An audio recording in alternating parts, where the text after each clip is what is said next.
Hey everyone, and welcome back to Daily Tuition. In this tutorial, we're going to learn how to make this beautiful portfolio website using Bootstrap. In this video, we're going to learn how to make this portfolio really from the beginning. You're going to learn a lot more things in this tutorial, so stay with me. We will start with the amazing responsive navigation menu. Once we complete this navigation menu, we'll create this banner area. In this banner area, you can see we have a title, and on the right side we have an image. You're also going to see we have two buttons here, the primary and the secondary button. And when you hover on it, we just specify different effect to this primary and this secondary button. Just after that, we have about section here. In this section, we have an image here on the left side, and on the right side we have a description and the title. Then we are going to create a brand section. In this section, when you hover on the brand, you're going to get a very beautiful effect. And on the right side, I'm going to have experience detail and a contact detail. And just after that, when you scroll down, you can see we have a beautiful services section here. We're going to provide 4 services for the user. When the user hover on the services, they will get this beautiful effect. Just after that, when you scroll down, you can see we have this recently done project, and in this section you're going to learn many things. You will understand how to create this beautiful gallery using Bootstrap and how to make this responsive. Not only that, you're going to see how to filter all these images. So when you click on these buttons, this will filter these images like this. And not only that, I'm going to show you how you can create this beautiful image gallery to navigate to your different images. So this is the best part of this website. Now just after that, I'm going to scroll down, and as you can see here, we have here a client section, and in this section we have oval carousel.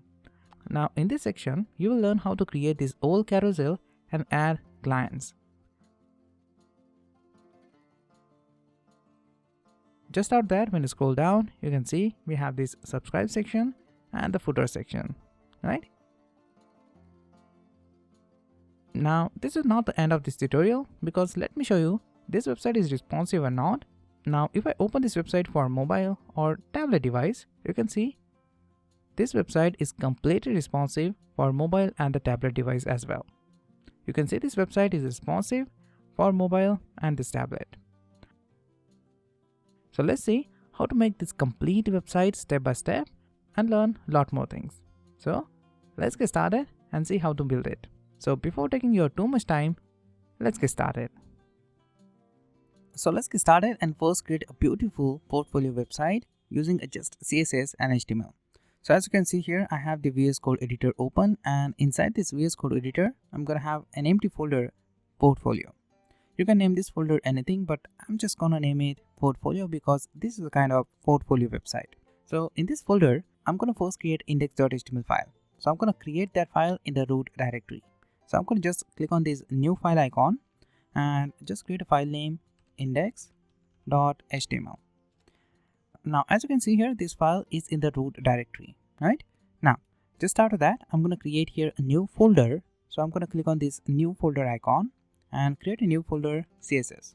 And inside this folder, I'm going to have different CSS files. I'm going to separate all the CSS files and put that inside this CSS folder. I'm going to create JS folder inside this root directory. So as you know, to create a new directory, just click on this new folder and just specify a name to your folder. So I'm going to specify here JS. So as the name implies, inside the JS folder, I'm going to put different JavaScript files. Just after that, in the CSS folder, right here, I'm going to create my style sheet. So I'm going to create a new file and just specify a name to my style sheet, style.css. Simple. Now in the index.html file, I'm going to link this style.css. But before I link it, I need to first create a snippet of HTML. To simply create a snippet, just call exclamation mark and press enter. So this will create a simple HTML5 snippet in the HTML file. Just after that, I'm going to change this title and specify here Daily Tuition. I'm not going to do anything in the body right now. I'm going to just link style.css right here. So I'm going to first create here a command, a multi-line command, And inside this command, I'm going to say custom CSS file, right? And just after that, right here, I'm going to just create a link tag to link this style.css file and just call /. So this will refers to the root directory. Then I'm going to specify CSS folder and the style.css file. So we know that we have the style.css inside the CSS folder. So I'm going to specify this path to the href attribute. Now, as you know, this is just a custom styling, but we're also going to use a predefined styling for this website. For that, I'm going to use Bootstrap. I'm going to just open a browser and search for getbootstrap.com. So I'm going to search it. So as you can see here, I have this Bootstrap website. From this website, I'm going to download this Bootstrap framework and use it in my website. Bootstrap makes your website responsive, and it's also going to use to make mobile first project. So we're going to use this Bootstrap framework to make this website responsive. So I'm going to just click on this download button to download this Bootstrap framework. So you just need to click on this download button to download the compile CSS and JavaScript file. So I'm going to just click on this file. Now once you download the Bootstrap, you're going to have this Bootstrap zip file. So now you just need to extract this file. So I'm going to extract it here. I will just open this Bootstrap folder, and in this folder I'm going to have two folders here. So I'm going to just open CSS, and in this folder you just need to grab this bootstrap.mean.css file, this one, right? You just need to copy it and paste it inside the CSS folder in the project. So I'm going to just copy this file and I'm going to paste the Bootstrap file inside this CSS folder right here, right? Now just after that, I'm going to open the Bootstrap JS folder, this one, and from this folder you just need to copy this bootstrap.mean.js file. So I'm going to copy it and paste it inside my project directory in the JS folder. So in my project directory, I'm going to paste that bootstrap.mean.js file inside this JS folder right here. Now just after that, we just need to link both these files. So I'm going to open my project, and inside this project you can see you have your bootstrap.mean.css file, and inside the JS folder you're going to have this bootstrap.mean.js file. So before this custom CSS file right here, create here a command and just specify here Bootstrap CSS file. And just after that, I'm going to link this Bootstrap using link tag and just specify the CSS folder, and inside this folder I'm going to have bootstrap mean.css file, right? Now just after that, before this closing body tag right here, create multi-line command and just say here bootstrap JS file, and I'm going to just link this JS file right here. So to link JavaScript file, we can use script tag. In the source attribute, I'm going to specify JS folder and then select bootstrap.mean.js file, right? So now I can use different Bootstrap classes in this website. Now make sure you link this Bootstrap file before this custom CSS file, because using this custom CSS file, we're going to override the default property of Bootstrap. So keep in mind, you link this Bootstrap before your custom file. Now once you link your Bootstrap, you need to link jQuery to work Bootstrap properly. You just need to link jQuery file as well before this Bootstrap file right here. So I'm going to create here a command jQuery JS file. To work Bootstrap properly, you need to link jQuery file as well, because in this file we're going to have different jQuery functions. So to work these functions properly, we need to link jQuery file. So what I'm going to do is I'm going to open a browser and just open a new tab and just get the jQuery files. I'm going to just open the jQuery.com website, and from this website I want to download this jQuery. So I'm going to click on this button, download jQuery, and I will just download this jQuery in my project. So I'm going to just choose this compressed version. So I'm going to click on it and just copy this code. So just select it and just press Ctrl A. So this will copy the complete code, and just press Ctrl C to copy it. And inside your project in the JS folder right here, I'm going to create a new file, jQuery.3.4.1.js. I'm going to put all this code inside this jQuery file. So I'm going to paste that here. Now once I paste it, just save the changes and just close this file, because you don't need to worry about anything what we have inside this file. Now we just need to link this file before this Bootstrap. So I'm going to link this file right here. So I'm going to say here script. So in the source attribute, I'm going to specify JS folder and just select jQuery file, right? And now you successfully link jQuery and Bootstrap to your project. Now once you set up the Bootstrap and jQuery, we're also going to use Google font in this website. So we can use different fonts in this website, whatever we like. So using Google font, you can download your favorite font and use that font in the project. So I'm going to just open a browser, just close this tab because this is not needed now, and just open a new tab and just search for Google fonts. From the fonts.google.com, just choose your favorite font. So I'm going to use only this font, Roboto. So I'm going to select it. So as you can see here, I have this font family selected, Roboto. Instead of using the CDN, I'm going to download this font and link to my style.css. So I'm going to just download it from this download button right from here. Now, once you download this Roboto file, you can have this simple zip file here. You just need to extract this file. So I'm going to say here extract files, and I'm going to extract this Roboto file and make a folder of Roboto. So as you can see, I have these different fonts in this Roboto folder. So I'm going to just copy this folder, and in the project directory right here, I'm going to create a new folder and name that folder fonts. And inside this fonts folder, I'm going to paste this Roboto font. So you can use this font in this website. Now, when you open your editor, you can see you have this fonts folder here. And inside this folder, you can have a simple Roboto font. I'm using Roboto font for this website. If you want, you can choose anything else. And now, just after that, we need to link this font to my style sheet. So I'm going to create a new file here inside this CSS folder and name that file fonts.css. Inside this file, I'm going to first create a font face rule.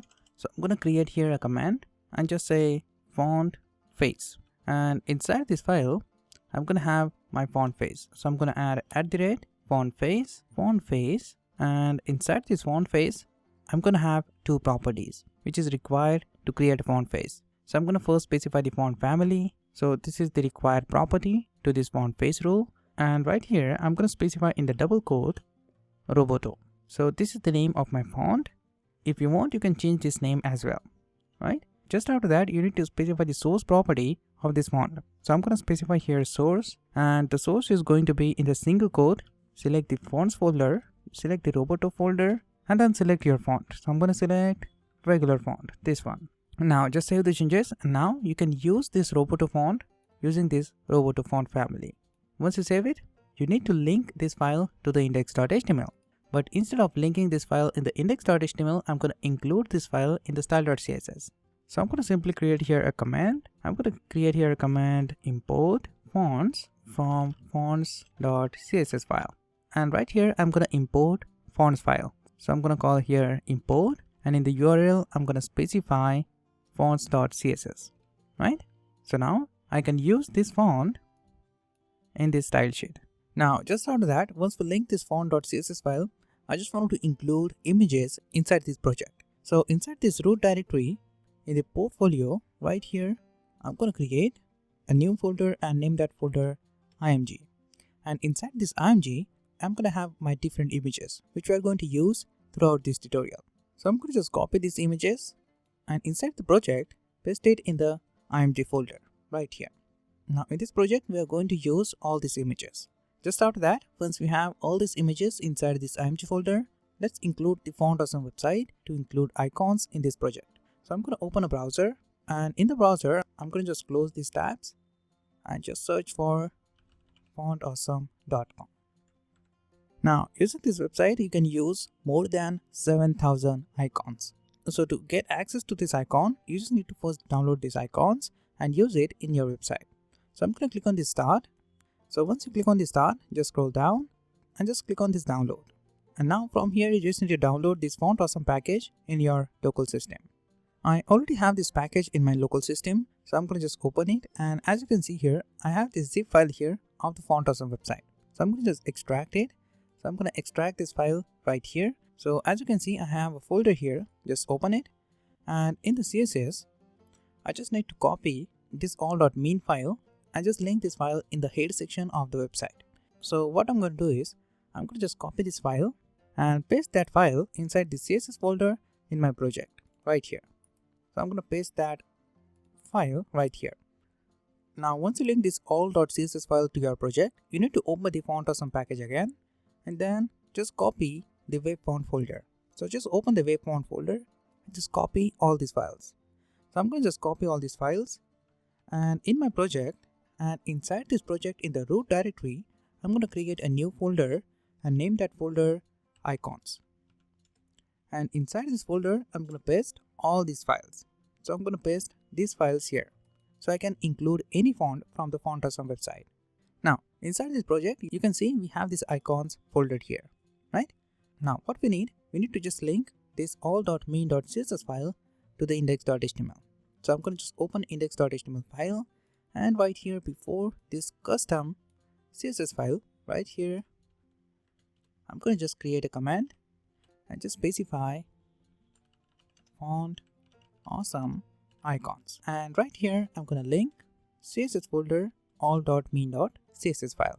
And now you also need to edit this file because Font Awesome don't know where you have all these icons. We just created a custom folder icons and put all these icons inside these icons folders. So we need to inform Font Awesome to use this icons folder. So I'm going to just open all.main.css file and inside this file, you just need to search for wave fonts. So I'm going to just press Ctrl F. So this will give me a simple box here. So you just need to find a word wave, and what you need to do is you just need to replace this wave fonts folder to your custom directory name. So I'm going to just replace this wave fonts folder to icons. So I'm going to just click on this icon to replace this wave fonts folder to icons. So I'm going to just click on this replace all. So when I click on this replace all, this will replace all this wave fonts folder to icons. Just close it and save the changes. Once you save it, just close this file and now you can use any icon in this project. As simple as that. Now, if you don't want to edit anything and use your predefined wave font folder, you just need to put that wave font folder inside the root directory of your project. Then you don't need to edit this all.main.css file. Now, as you can see, the project structure is now ready. Now let's move on and create navigation menu of this website. So I'm going to just open my finished website first in the browser. So as you can see here, I just opened the finished website in the browser, and the first thing we are going to create this navigation menu. So let's move on and see how to create this beautiful navigation menu. So I'm going to just open my VS Code editor, and right here in the body section, I'm going to create a division tag. So to create a division tag, you just need to simply press div and press tab. So this will create a simple division tag for you.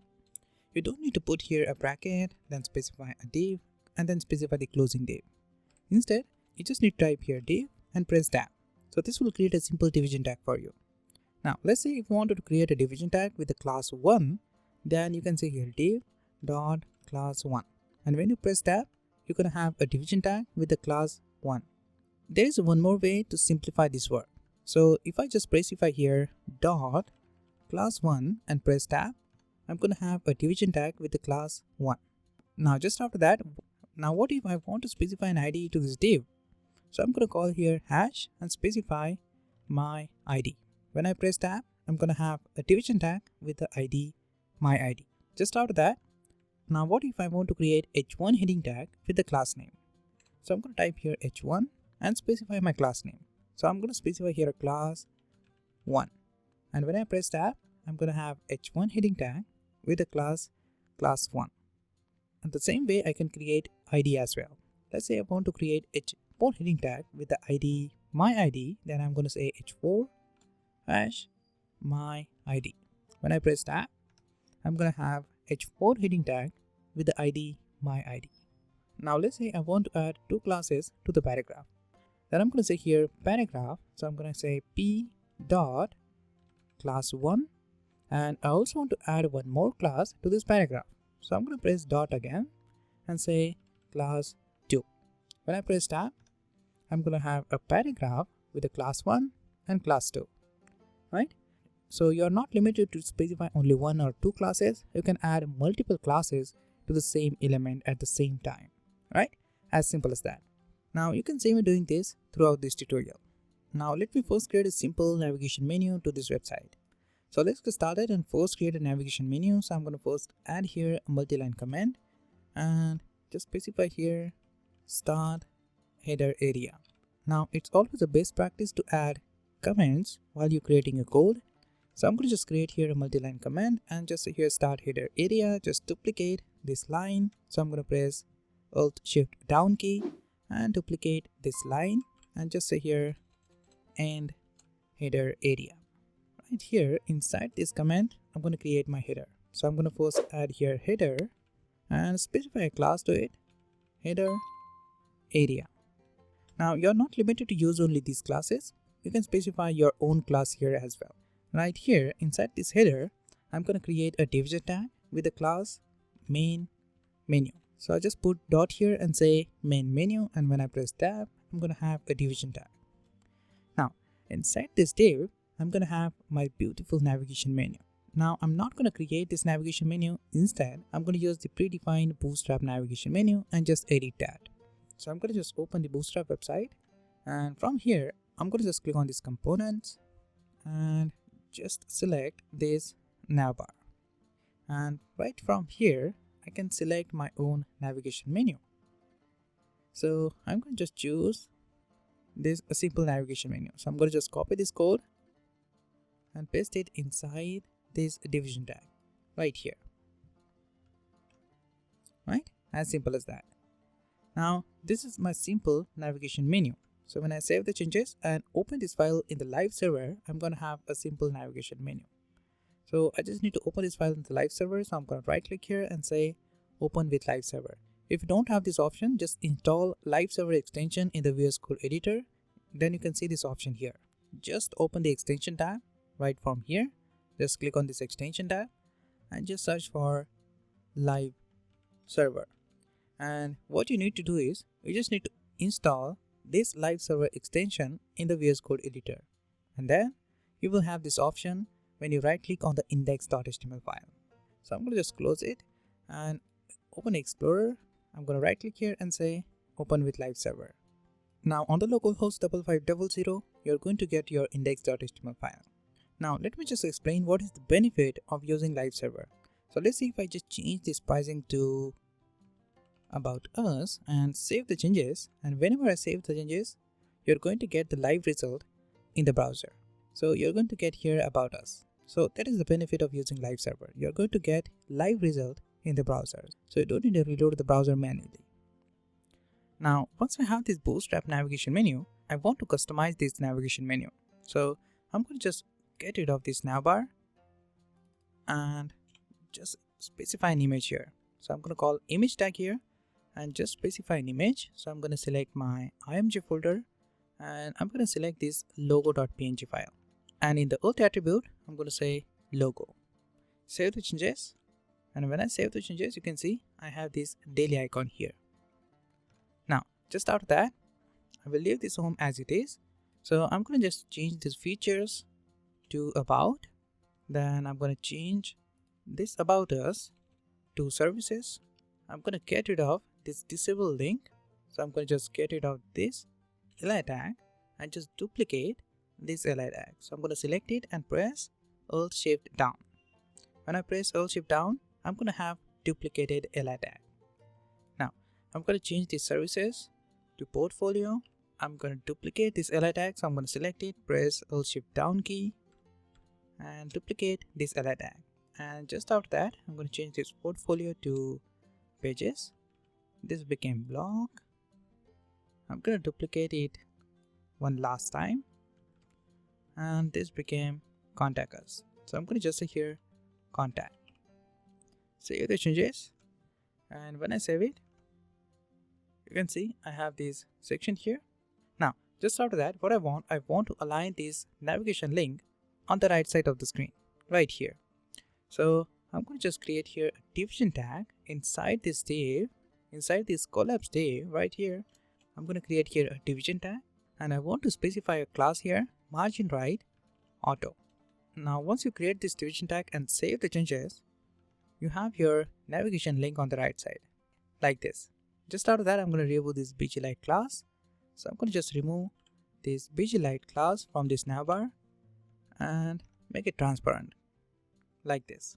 Now as you can see, the basic navigation menu is ready. So let's move on and make this navigation more attractive. So I'm going to just open the style.css file, and inside this file I'm going to style this navigation menu. So I'm going to just create here a multi-line comment and just say here start navigation, and just close this comment down here and say and navigation. Now inside this comment, I'm going to first select the header. So I'm going to select here header area, then select the main menu. So I'm going to say here main menu. Just after that, I'm going to select navbar and then select navbar brand. So I'm going to select here navbar brand. Let me just split this window so you will understand everything clearly. So if I just split this window and I just selected this header, then selected this main menu, this one, and then selected the navbar and then selected navbar brand. And what I want to specify some padding to this navbar brand. So I'm going to specify some padding to it. So I'm going to say here padding, and I want to specify 0 to the top, 2 rem to the left, 0 to the bottom, and 5 rem to the left side. Save the changes, and now you can see if you open the website, I have some padding to this navbar brand. Just after that, I'm going to select the navbar. So I'm going to select header again. So I'm going to select header area, then select the main menu, and then select navbar. And I want to add some padding to it. So I'm going to say here padding 1 rem to the top and bottom, and 20 rem to the left and right. Save the changes. When I save the changes, you can see I have some padding to the left and right side of this navbar. Just after that, I'm going to just select here navlinks, this class, and specify some style to it. So I'm going to first select the header area, then select the main menu, then select the nav item class, and then select nav link.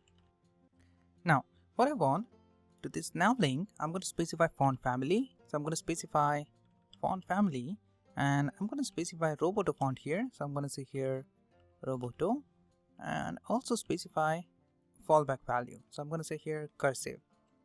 Just after that, I'm going to specify text transform property. The text transform property is going to be uppercase. So I just wanted to specify all the letters in the uppercase. So I'm going to specify text transform uppercase, then specify font width. It's going to be 500, and then specify padding is going to be 1.7 rem. This will specify top, left, bottom, and right padding. Just after that, I want to specify color to it. So I'm going to specify color, and I want to specify light black color to this nav links. So I'm going to say here black and save the changes. And just after that, when you open your website, you can see you have your font family and font size to this nav links, and we have black color to this text. Now what I want to simplify all these properties, and I'm not going to use these hard-coded values because every time when I want to specify font family, I need to specify these hard-coded values. So instead of using these hard-coded values to these colors and to this font family, I'm going to create a variable and use that variable whenever I specify font family and color. So for that, I'm going to create a new file. So I'm going to just open my project, and in the CSS folder, I'm going to create a new folder and name that folder partials. And inside this folder, I'm going to create a file called variables.css. Now just after that, inside these variables files, I'm going to create my CSS variables. So I'm going to simply first create HTML and body. So I'm going to first say here HTML and select the body, and first specify margin 0, and then specify box sizing is going to be border box. So this property will allow us to include the padding and border in an element's total width and height. So that is why you use box sizing border box. Just after that, I'm going to specify width, which is going to be 100%, and I'm also going to add height to it 100%. Just after that, right here, I'm going to create CSS variable. So I'm going to add a comment here and say CSS variables. So the variables in CSS should be declared within the CSS selector that defines its global scope. For example, the CSS variable could be defined in the root or the body selector. The root selector matches the document root element. So I'm not going to select body here. Instead, I'm going to use root selector. So I'm going to say here root, and inside this root selector, I'm going to create CSS variables. The CSS variable must begin with 2 dashes. So to create a CSS variable, you need to put 2 dashes here and then specify the name of your variable. And the name of the variable is case sensitive.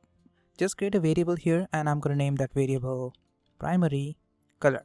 So I'm going to name it primary color and then specify my hex value here. So I'm going to specify color here 4458 DC.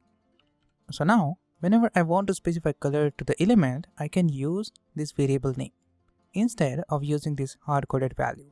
This is the simple way to specify this color to your any element. Now what I'm going to do is I'm going to create quickly few variables here. Now as you can see here, I have few variables inside this root selector.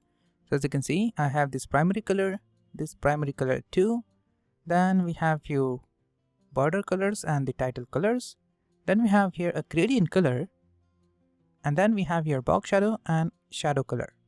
Just after that, I'm also going to use Roboto font in the variable. So to specify this font, I can use this variable. Now just save the changes and let me show you how you can use this variable and specify these values to the property. So I'm going to just open this style.css file, and inside this file, instead of using this hard-coded value, I'm going to get rid of this value and call var function. So using this function, you can access variable values. So just call the var function and just call the variable name. So I'm going to call here Roboto. So I'm going to specify double dashes here and say Roboto. So now we don't need to specify the Roboto hard-coded value here. Instead, I'm going to use this Roboto variable. Just after that, I'm not going to use this black color. Instead, I'm going to call a var function here, and inside this var, I'm going to call title color. And now once you specify these variables to these properties, don't forget to link these variables files to this style.css. You need to import this file in the style.css to use these variables. Because we separated these variable files, that is why we need to import this file right here. So I'm going to create a multi-line comment here and say CSS variables. I'm going to call here import URL, and inside it, I'm going to specify partials variable.css. Save the changes and just open a website, and now you can see I have this font family and color to my nav links. Now just after that, I just want to specify the gradient color to the active nav link.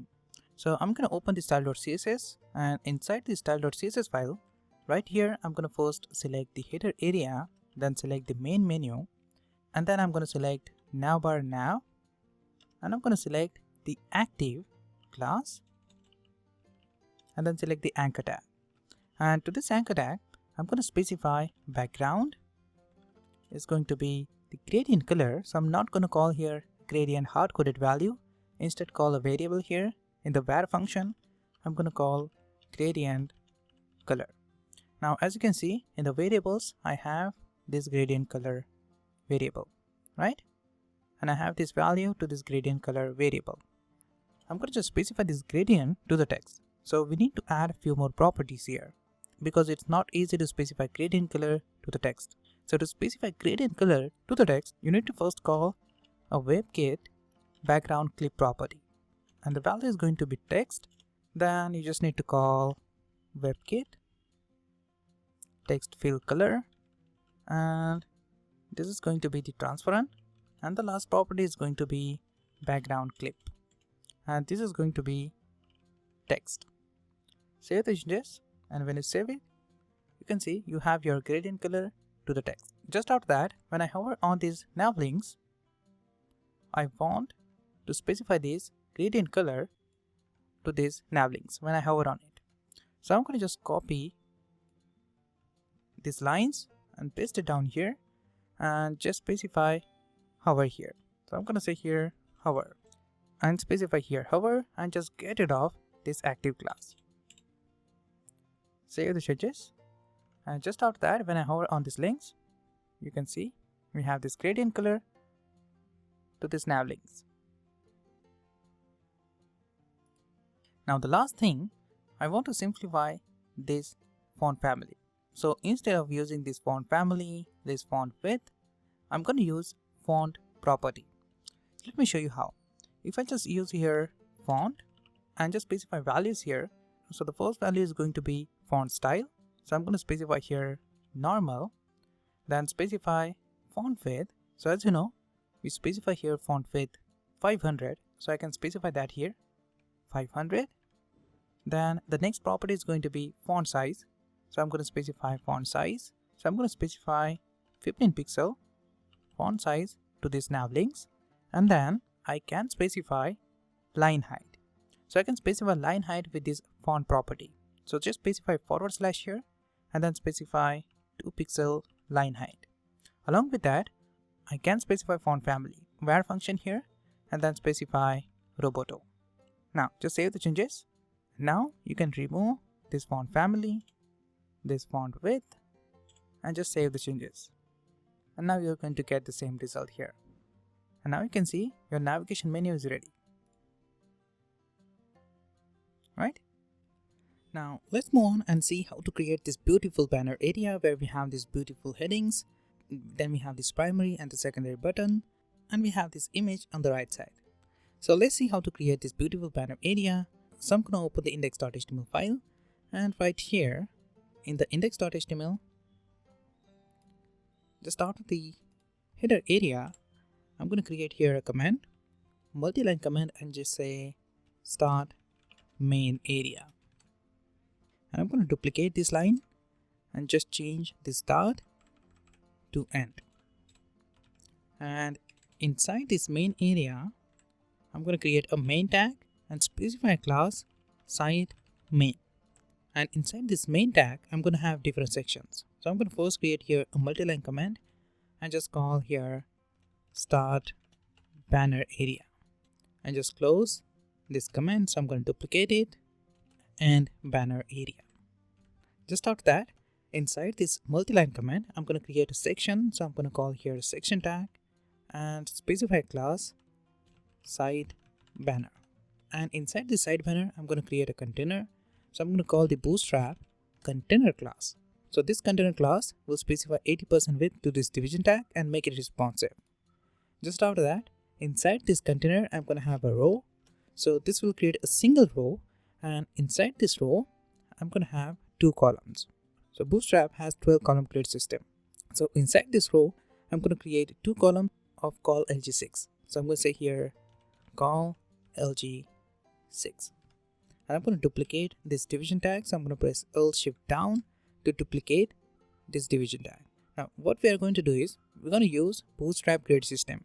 So this row class will create a new row, and inside this row I'm going to have 2 columns. This column has 6 column width. So Bootstrap has 12 column width, and we're going to specify 6 column width to this first division tag and 6 column width to this second division tag. If we calculate this div, it's equal to 12 column width. If you wanted to understand how Bootstrap grid system work, I have dedicated video for that. You can check that out from the top right corner of the screen. But just for now, just keep in mind, we are going to create 2 columns with 6 column space. For the large device, we're going to specify 6 column space to this division tag and 6 column space to this division tag. Now what if we have medium device? In that case, we need to add one more class here, which is call md12. So for the medium device, I want to specify 12 column width to this division tag, and I'm going to do the same for this division tag as well. So I'm going to say here call md12. So now let me explain what we have here. So for the large device, I'm going to specify 6 column space to the division tags, and for the medium device, I'm going to specify 12 column space to this division tag. So it specifies different width to different devices. So it makes this division tag responsive. In the first column right here, I'm going to create these titles and these buttons. But before we move on, I want to specify a custom class here, and I'm going to specify here site title. And inside this div, I'm going to create h3 heading tag and just specify a class to it. I just want to specify class title text. This is a custom class actually, which we are going to create after a few minutes, but just for now, just specify class title text and just specify here hey. Save the changes. And now if you open your website, you can see you have your hey, right? And just out right here, just out this h3 heading tag, I'm going to create h1 heading tag, and I want to specify a class to it, title text. Now actually this is a custom class which we're going to specify after a few minutes, but just for now just specify title text class here, and then specify text uppercase class. Both these classes are custom classes. Now in the h1 heading tag, I'm going to say I am Akshay. If you want, you can specify your own name as well. You're not limited to specify only my name. Just after that, I'm going to create h4 heading tag here, and I want to specify class to this h4 heading tag as well, and I'm going to specify here title text and text uppercase class. Right here, I'm going to say senior WordPress developer. Now just out of that, I'm going to create two buttons here. So when I save the changes, you can see we have here text, I am Akshay, and the senior WordPress developer. Right here, I'm going to create a button. So to create a button, I'm going to create a division tag with the class side buttons. Now just out of this div, I'm going to have a division tag with the class deflex flex row. Along with that, I'm going to specify flex wrap. Now this is actually a Bootstrap class. So the deflex class will specify display flex property to this div. Then I'm going to specify display direction to this division tag using this flex row. And then I'm going to specify flex wrap. So when the width of this device is less than the content, the flex wrap will move the content to the next line. Now in this flex, I'm going to create a button. So I'm going to say here button, and the type of this button is button. Then I want to specify text to this button with hire me, and I'm going to specify here class, and the class is going to be btn, which is Bootstrap class. Then specify button, which is custom class. Then create a primary, and then specify primary button class. Now these both classes are custom classes. Just after that, I'm going to specify margin right for, so this will specify margin right to this button. So this is a Bootstrap class. Then I'm going to specify text uppercase. Just after that, I'm going to create another button, and the type of this button is going to be button. And the class I want to specify to this button is btn button secondary button, and I want to specify here text uppercase class, and the text is going to be get cv. When I save the changes, you can see I have these two buttons here. Now just out that, I'm going to just move to the next column right here, and in the next column I'm going to create img with the class img fluid. So we're going to make this image responsive using this img fluid class. Now inside this source attribute, I'm going to specify image folder, and then specify the banner folder, and then select this banner image. The alt attribute is going to be banner img. Save the changes, and just after that, you can see you have your image here. And just after that, I'm going to specify some custom class to this division tag, and I'm going to say here banner img image. Save the changes. If you open the website, you can see you have your banner area. Now let's move on and style this section. So I'm going to open the style.css file. Let me just toggle this window on the right side like this.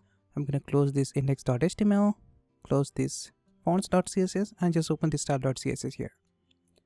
And right here, I'm going to style this banner area.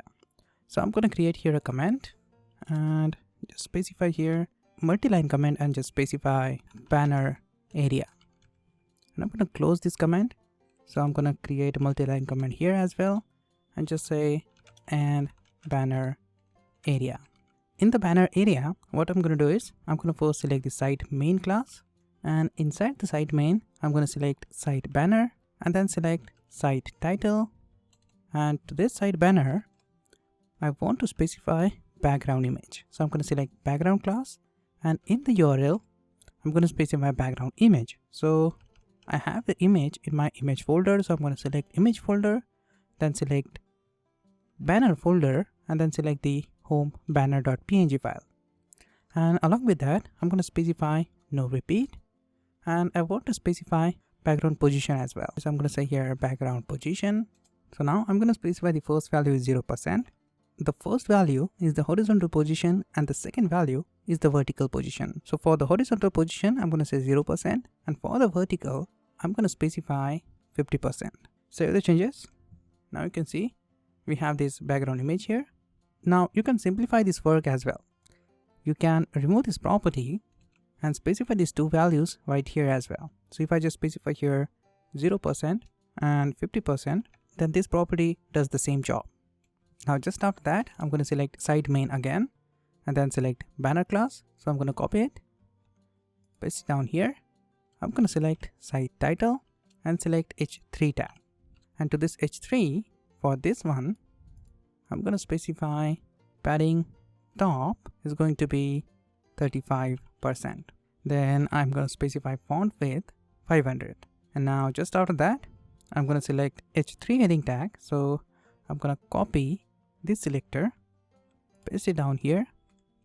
And now I want to select h3 heading tag. So I'm going to select h3 and I want to create after pseudo selector for this h3 heading tag. So I'm going to just create here after, and I'm going to say content empty string, then specify height is going to be 2 pixel, and I want to specify width, which is 18 viewport width, and background is going to be black. So I'm going to say here black. Along with that, I'm going to say display inline block, and margin left is going to be 5%. When I save the changes, you can see we have this line here. Just after that, I'm going to specify transform translate y is going to be minus 10 pixel, right? And just after that, down here, I'm going to select h1 heading tag. So I'm going to just copy the selector, paste it down here, and just change h3 to h1. And I want to specify font size is going to be 5 rem. Save the changes. And just after that, I'm going to select h4 heading tag. So I'm going to paste the selector again, then select h4 heading tag. And I'm going to specify size to this senior WordPress developer to this h4 heading tag. And I'm going to say here font size is going to be 1.5 rem. This will add font size to this text. And then I'm going to select this image. So I'm going to paste the selector again, select the site banner, and we have this image inside the banner image class. So I'm going to say here banner image, and I'm going to select that image. So I'm going to say here img, and to this image I'm going to specify padding, which is going to be 7 rem. This will add top and bottom padding to this image, and I'm going to specify 0 padding to the left and right. Then specify width. Width is going to be 90 rem. When I save the changes, this will add some width and padding to this image. Now just after that, if you open the index.html file, you can see we have some classes to this banner area. The title text class, the text uppercase class, then we have your button and the primary button, and you're also going to see we have a secondary button class. Now we're going to create these classes. So I'm going to open this style.css, and right here I'm going to create this title text class. So I'm going to create here title text, and to this title text I'm going to specify font, and I want to specify style normal, then specify font width, which is going to be bold. Then I want to specify font size, which is 50 pixel, and the line height is going to be 72 pixel. Along with that, I'm going to specify font family, and I'm going to say here var function, and to this var I'm going to call roboto variable. Save the changes, and when you save it, you can see we have this font family to this text. Now as you can see, we can use this class anywhere in the program like this. If I specify this class to this h4 heading tag, I'm going to have that font style to the text. Instead of creating this class in this style.css, I can create that class in the global file. We can take this class as a global styling. So I'm going to just move this class in the global.css file. So I'm going to cut it from here, and in the partial file, I'm going to create underscore global.css. And in this file, I'm going to paste that title.txt file. I'm going to just include this global.css file to the style.css. So up here, I'm going to add multi-line command and just say global. Oops, I think I misspelled the spelling here. It's global. Now I'm going to just include this global file. So I'm going to just say here global styling. I'm going to say here import global styling, and using the import statement in the URL, I can import this file. So select the partials folder and then select global.css. Save the changes. I can create global files inside this global.css file. Let me just create a few global classes inside this global.css file, which we can use throughout this tutorial. So it's easy to specify this class to any element, and we can change it later also, because we know that where we have these global files. So that is why we separated these global classes and make a file global.css, and we put all the global classes inside this file. Now inside this global file, we also gonna have this text uppercase class. So I'm gonna just create here first a comment to indicate this is a global classes. So I'm gonna say here global classes. I'm gonna create here a class text uppercase, and I'm gonna specify text transform uppercase. This will capitalize all this text, and just after that I'm going to style these buttons. So as you know, we specify here button and this secondary button, and we have this button and primary button class to this button. So I'm going to style using these classes. So I'm going to open the global style, and right here I'm going to say buttons, and right here I'm going to style this button. So I'm going to first create a button class, and to this button, so I'm going to first specify padding. So the padding is going to be 0.8 rem to the top and bottom, and then specify 2.2 rem to the left and right.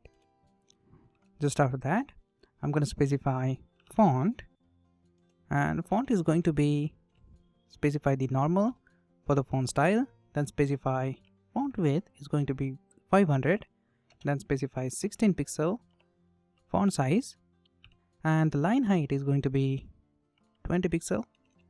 And then specify the font family. So I'm going to call a variable Roboto. Just after that, I'm going to specify position to it, because I'm using after pseudo selector. So I'm going to specify position relative, and then specify border. And the border is going to be 3 pixel solid transparent, because I'm using gradient border to this button. That is why I use transparent color to this button. Just after that, I'm going to specify border radius, and the border radius is going to be 4 pixel. But when I create after pseudo content, I'm going to have this beautiful gradient border to this button. So let me show you how we can do that. So what I'm going to do is I'm going to first select the primary button. So I'm going to first select the button, then select primary button. So as you know, I have this class to my first button right here, button primary button. I'm going to select that, and just after that I'm going to specify background, and I want to specify here a gradient color. So I'm going to say here gradient color. So I'm going to call a variable gradient color. Just after that, I'm going to create background clip property is going to be padding box, then specify color, and the color property is going to be white smoke. So these three property will specify background color to this box. Just after that, I'm going to specify transition. I'm going to specify transition to the background property. So I'm going to say here background 0.6 second ease. And the last, I'm going to specify box shadow, and I'm going to specify a variable here, box shadow. Right? Save the changes. Now you can see we have shadow to this primary button, and then just after that I wanted to create hover effect to this button. So I'm going to select button and the primary button class, and when I hover on it, I'm going to change the background. So I'm going to say here background white smoke, and I want to specify a background clip property. Again, I'm going to say background clip is going to be padding box, and the color is going to be white. Oops, it's going to be black. Save the changes, and when you hover on it, you can see we have this white background color to this primary button, and we just change the color of this text. Now just after that, what I want, when I hover on this button, I want to specify gradient border to this button like this. In the finished website, when I hover on this button, you can see we have this gradient border here. So to create this beautiful gradient border to this button, I'm going to just create here. I'm going to first select the button and the primary button, and then select after pseudo selector. And to this after pseudo selector, I'm going to first specify position, which is absolute. Then specify top property is going to be -2 pixel. And I'm going to specify left -2 pixel. Bottom is going to be -2 pixel. And right is going to be -2 pixel. Just after that, I'm going to specify background, and the background is going to be the gradient color. So I'm going to say here var and call the gradient color. Right now you're not going to say anything, but when I specify content property, content is going to be blank string. Save the changes, and you can see we have this border here. Now where is your text gone? To solve this problem, we need to specify z-index property to this after pseudo selector. So I'm going to specify z-index is going to be -1. So when I save the changes, you have your gradient border.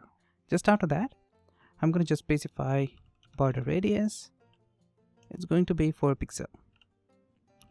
Now as you can see, the primary button is now ready. Now let's see how to create this secondary button. So I'm going to just open the global.css file, and inside this file, I'm going to first select the button, then select secondary button class. We already specified the secondary button class to the second button right here, right? Just after that, I'm going to specify to this button, I'm going to say background, and I want white background to this button, so I'm going to say white. Then I'm going to specify background clip property is going to be padding box, and then I'm going to say transition is going to be on the background property. So I'm going to say here background 0.6 second is, right? Save the changes, and I'm going to have background color to this button. And just after that, I'm going to just create hover effect to this button. So I'm going to first select the button, then select the secondary button, and I'm going to create hover effect to this button. And when I hover on it, I want to change the background color, and I want to specify gradient color to this button. I'm going to call the var function, then call the gradient color. Just after that, I want to specify color, which is white smoke, and box shadow is going to be a variable, which is box shadow. Save the changes. Now when I hover on it, you can see I have this background gradient color. But now what I want to create after pseudo selector to this secondary button. So instead of creating all these properties again, I'm going to specify comma here, and then select button secondary. And to this button, I'm going to create after pseudo selector. Save the changes, and now you can see I have this border here. When I hold on it, you can see we have the gradient color. Now you can see my secondary button is now ready. Now you can notice the banner area is now completed. Now let's move on to the next section, and in this section I'm going to create about us area. In this area, on the left side we're going to have this beautiful image, and on the right side we have title, paragraph, and a button. So let's see how to create it. So I'm going to open the index.html file, and inside this file I'm going to create about us area right here, just after this banner area. And I'm going to create a multi-line comment here and just specify here about area. And just after that, I'm going to just duplicate this comment and just change this about area to end about area. Now just after that, inside this about area, I'm going to create a section tag with the class about area. And inside this about area, I'm going to have a container fluid class. So I'm going to say here container fluid. This class will specify 100% width to the division tag and make it responsive.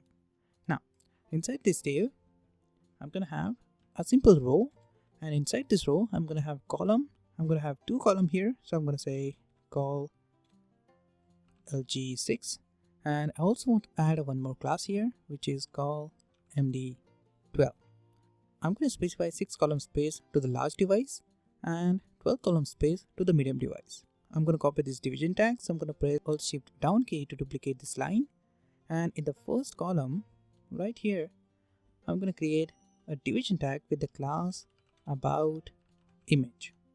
And inside this about image, I'm going to have an image, and I want to specify source attribute to it, which is, I'm going to specify here img folder, then select about us png file. So I'm going to select this file, about us png, and I'm going to say here alt attribute about us.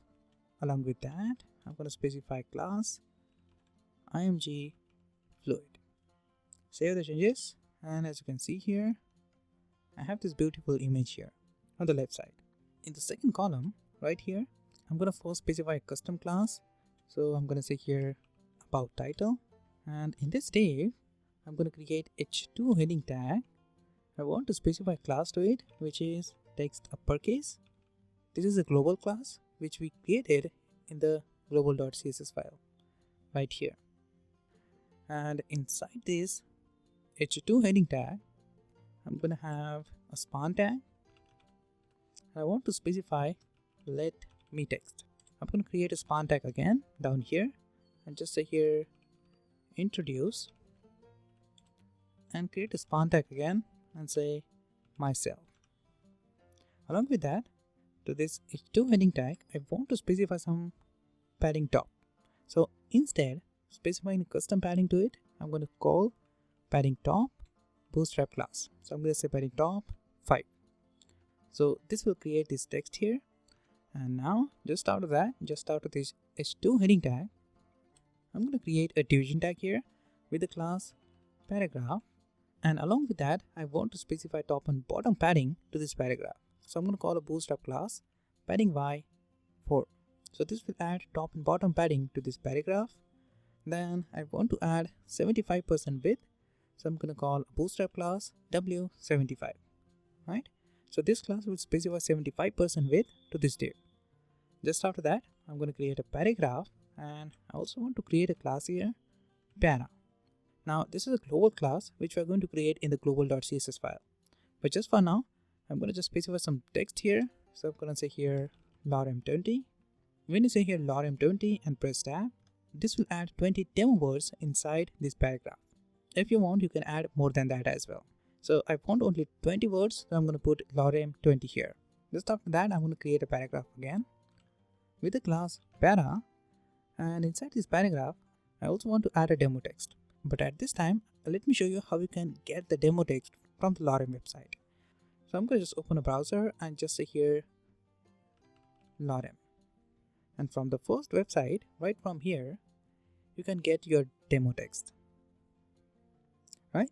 So I'm going to just copy this demo text from here. So I'm going to just copy this text and paste it inside this paragraph like this. You can see you have this text here. I'm going to just close this tab, and I'm going to add a button here just after this division tag right here. I'm going to add a button, and the button is type of button, and I want to add a class which is btn, which is bootstrap class. Then I'm going to add my global classes, which is btn. Then I'm going to add primary button class, and then I'm going to say text uppercase, and to the button I'm going to specify a text download CV. Save the changes, and you can see you have your predefined button here. We just specify the primary style to this button, as simple as that. Now just after that, let me just style this section. So I'm going to open the style.css file, and inside this file I'm going to style this section. So let me just toggle this window on the right side. Now let me just add styling to this about section. So what I'm going to do is I'm going to open the style.css, and inside the style.css down here, I'm going to create a comment, multi-line comment, and just say start about area. And down here I'm going to create comment and just say and about area.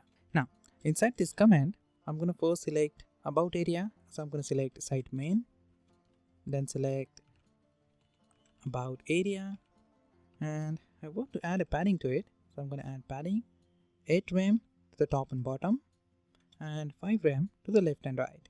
When I save the changes, oops, I think I misspelled here area. When I save the changes, you can see I have some padding to the top and bottom and have some padding to the left and right. Now just after that, I'm going to select site main, then select about area, and then select about title. I'm going to select h2 heading tag and select all the span tags. So I'm going to select all these span tags. And just after that, I want to specify display block property to this span tag. So I'm going to say display block. When I save it, you can see I have some display block to this span tag. And I want to specify font, and the font is going to be normal for the font style. Then I'm going to specify bold to the font width, and specify font size is going to be 49 pixel, and line height is going to be 60 pixel, and the font family I'm going to specify is Roboto. When I save the changes, you can see I have this font right here. And just after that, I'm going to specify letter spacing, and it's going to be 21 pixel. Save the changes. So this will add some space between these letters. And just after that, I'm going to select the paragraph. So I'm going to select these classes. So I'm going to select this site main, about area, and this about title. And just after that, I'm going to select paragraph and select the descendant paragraph. I want to specify padding to it, so I'm going to say padding 0.4 for the top and bottom, and for the left and right I'm going to specify 0. Save the changes. This will add some padding to this paragraph. Now if you open the index.html file, you can see we have this para global class to this paragraph. So I'm going to just create this global class in the global.css file, and down here I'm going to create this global class. So I'm going to create here para, and I want to specify this para class only for the paragraph. So I'm going to select a p here and then specify dot para. So to this paragraph I'm going to specify color, and the color is going to be a variable. So I'm going to call a variable here which is text color. Save the changes. I'm going to specify font normal, then specify font width 500 and 60 pixel for the font size, and I'm going to specify 25 pixel line height, and I'm going to specify font family is going to be Roboto. Save the changes. Now as you can see, your about us area is now ready. As simple as that. You have your image, title, description, and the button. So just after this about us area, I'm going to just move on and just create this brand area. So let me show you how you can create this brand area. So let me just open my website, and down here I'm going to create this brand area. So I'm going to just open my index.html, and inside this file I'm going to create this brand area down here. I'm going to first add a multi-line comment here and just specify here brand area, and just after that I'm going to just duplicate it. So I'm going to press Alt-Shift down key to duplicate this line and just specify here and brand area. Now inside this brand area I'm going to first create a section. So I'm going to say here section brand area, and inside this brand area I'm going to first create container fluid class. Inside this container fluid I'm going to create a row, and inside this row I'm going to have 2 columns. So I'm going to create call XL6 class. I want to specify 6 column space to the extra large device, and just after that I want to specify call at G12. So I want to specify 12 column width to the large device, and I want to specify call empty 12 because I want to specify 12 column space to the medium device. So when I press tab, I'm going to have 3 classes here. So the first class will specify 6 column space to the large device. So I'm going to duplicate this division tag down here, and in the first div I'm going to create a nested grid columns. So I'm going to create here again a row, and inside this row we're going to have 4 column space division tag. So I'm going to create here call LG4 class. Along with that, I'm going to say call MD6 and call SM6 class. I'm going to create a nested grid layout here.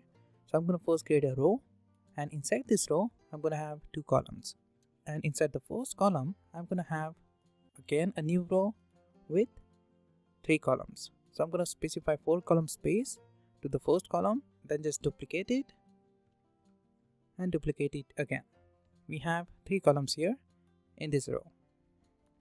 So I'm going to specify 6 column space to the medium device and 6 column space to the small device.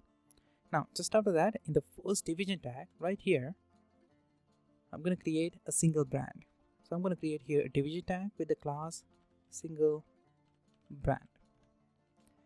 Now inside this brand I'm going to have an image. So I'm going to call an image here, and in the source attribute I'm going to specify image folder and then specify the brand folder and select logo 1.png file, and I'm going to call here brand 1. Save the changes. When I save it, you can see I have this brand here at the bottom. Now I'm not going to type it again. Instead I'm going to just get rid of this division tag, and I'm going to just duplicate this division tag, this one, right? Now I'm going to just select it and press Alt Shift down. I'm going to duplicate it 2 times. So I'm going to duplicate it, and just after that just change this image to logo 2. This became brand 2, and I'm going to change this brand to brand 3, and this image became logo 3. When I save the changes, I'm going to have here 3 images. Now just after that, what if I duplicate this line again? If I duplicate it again, I'm going to have my 4th brand down here. Now if you calculate the width of these divs, it equals to 12 column. So that is why the next div will display in the next line. I'm going to just duplicate this division tag. So I'm going to just press Alt Shift down key and duplicate this division tag. And I want to change this image. So I'm going to say here logo 4. This became brand 4. I'm going to change this brand to brand 5, and this became logo 5. This image became logo 6, and this brand became brand 6. And just after that, I'm going to change this brand to brand 7. This became logo 7, and I'm going to duplicate it again. So I'm going to select it, press Alt Shift down, duplicate it 2 times. And so this image became logo 8. This became brand 8, and the last I'm going to specify here logo 9, and this became brand 9. When I save the changes, you can see I have here 9 brands. Now just after that, let's move on and create this second column. Inside this second column we have this beautiful 10 years experience, and then we have this beautiful call now icon here. So to create this second column, I'm going to just open index.html, and in the second column right here inside it, I'm going to first create a division tag with the class experience area, and inside this experience area I'm going to create dflex and create flex row class. So I'm going to specify display flex property to this division tag. Along with that, I'm going to say flex direction row. Just out of that, I'm going to call years area, and inside this div I'm going to have h2 heading tag, and I want to add a class to it which is padding 3. So this is Bootstrap class. We'll specify padding 3 to the top left right bottom corner. Just after that, I'm going to call a custom class years and just say here 10. If you want, you can change this text as well. then create h2 heading tag again, and in the spawn tag I'm going to create years. Again, create a spawn tag, then say experience, and just after that create a spawn tag again, say working. Save the changes, and just after that you can see you have your 10 experience here. Just after that, just after this division tag right here, I'm going to create deflex class again. So I'm going to say deflex flex row. Along with that, I'm going to call flex wrap class and call a custom class called area. Just after that, inside this div, I'm going to have inside this div, I'm going to create a spawn tag, and inside the spawn, I'm going to have an icon. Till now, we haven't included any icon from the Font Awesome website, but now the time is to include it. So I'm going to open a website, and right here you can see we have this Font Awesome website. I'm going to just include call icon inside my project. So I'm going to open the icons from the menu, and from the search box you can search for your favorite icons. So I'm going to select the phone icon. So I'm going to say here phone in the search box, and I'm going to select this icon. So I'm going to click on it, and to include this icon you just need to use these classes. So you just need to include this class to use this icon. So instead of using these classes, I'm going to just copy this I tag. So I'm going to just click on it. I just paste it inside this spawn tag like this. Save the changes. When I save it, you can see in the website we have here an icon. I wanted to increase the size of this icon, so I'm going to just specify a class here, fa3x. So this will increase this font size 3 times. Now just after that, I'm going to just create here, just after this spawn tag, down here I'm going to create a division tag with a class call now. Inside this call now, I'm going to have an anchor tag. Inside this anchor tag, I'm going to say call now. Along with that, I want to specify a class to it. So I'm going to specify class, and in the class, I'm going to say text uppercase, then specify h4 heading tag. So I'm going to specify h4 bootstrap class to this anchor tag, and then I'm going to specify a global class font roboto, right?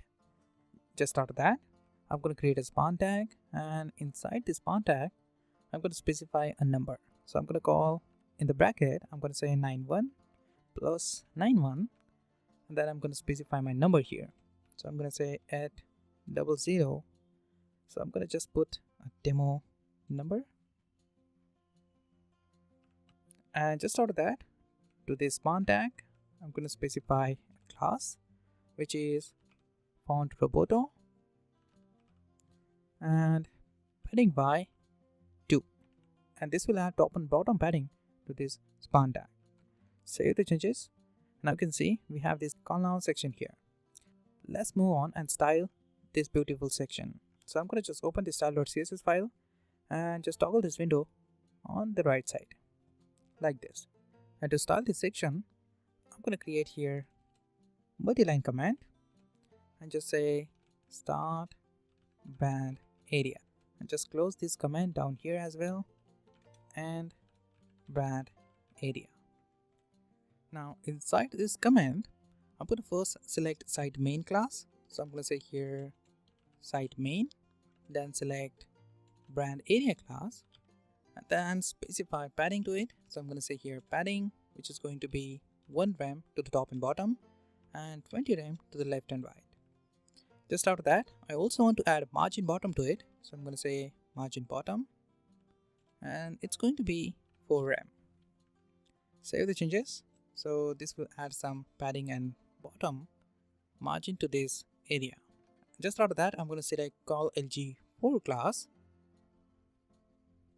So to select this area, I'm going to first select site main, then select brand area, and then I'm going to select row, and then select call lg4 class. Now if you open the index.html file, you can see I have here 2 rows. So I'm going to just create here a custom class which is first row, and save the changes, and I'm going to use this class to select this call lg4.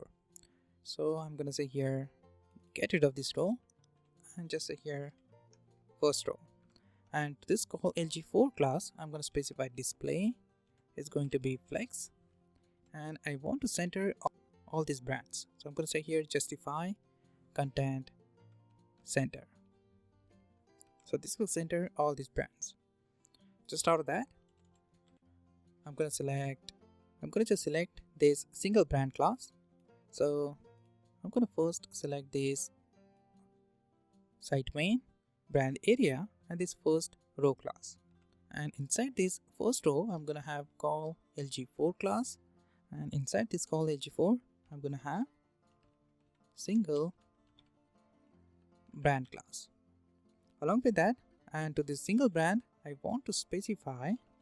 So I'm going to first specify border 1 pixel solid, and I want to specify color to it. So I'm going to call a variable border color.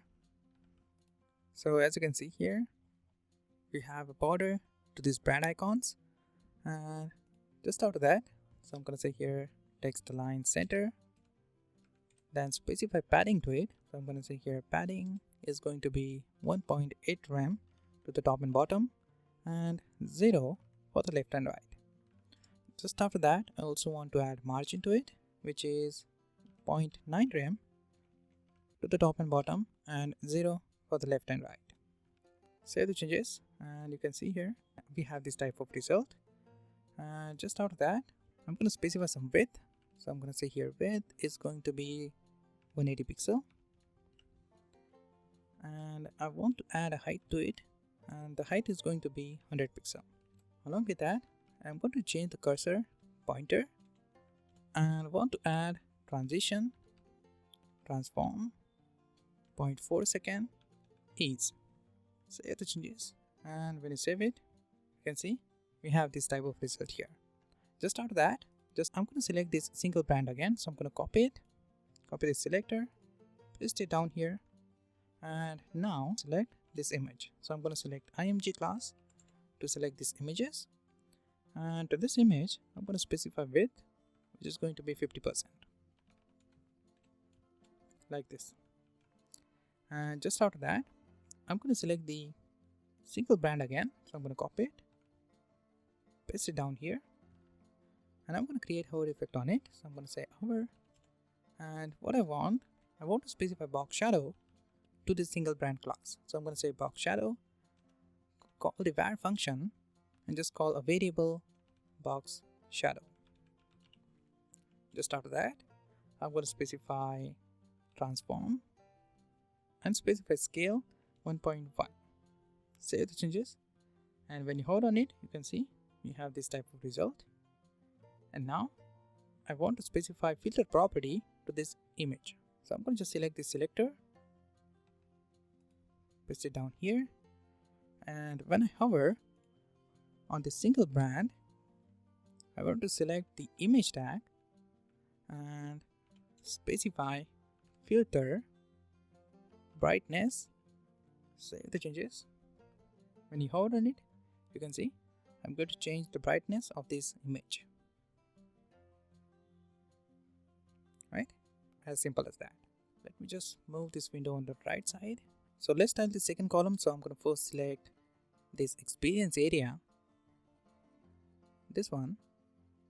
So to select this area, I'm going to say site main, then select brand area, and then select experience area, and I want to specify padding left to it. So I'm going to say padding left is going to be 1 rem, and down here I'm going to paste that selector again. So to select the experience area, and then I'm going to select span tag, and to this span tag I'm going to specify display block.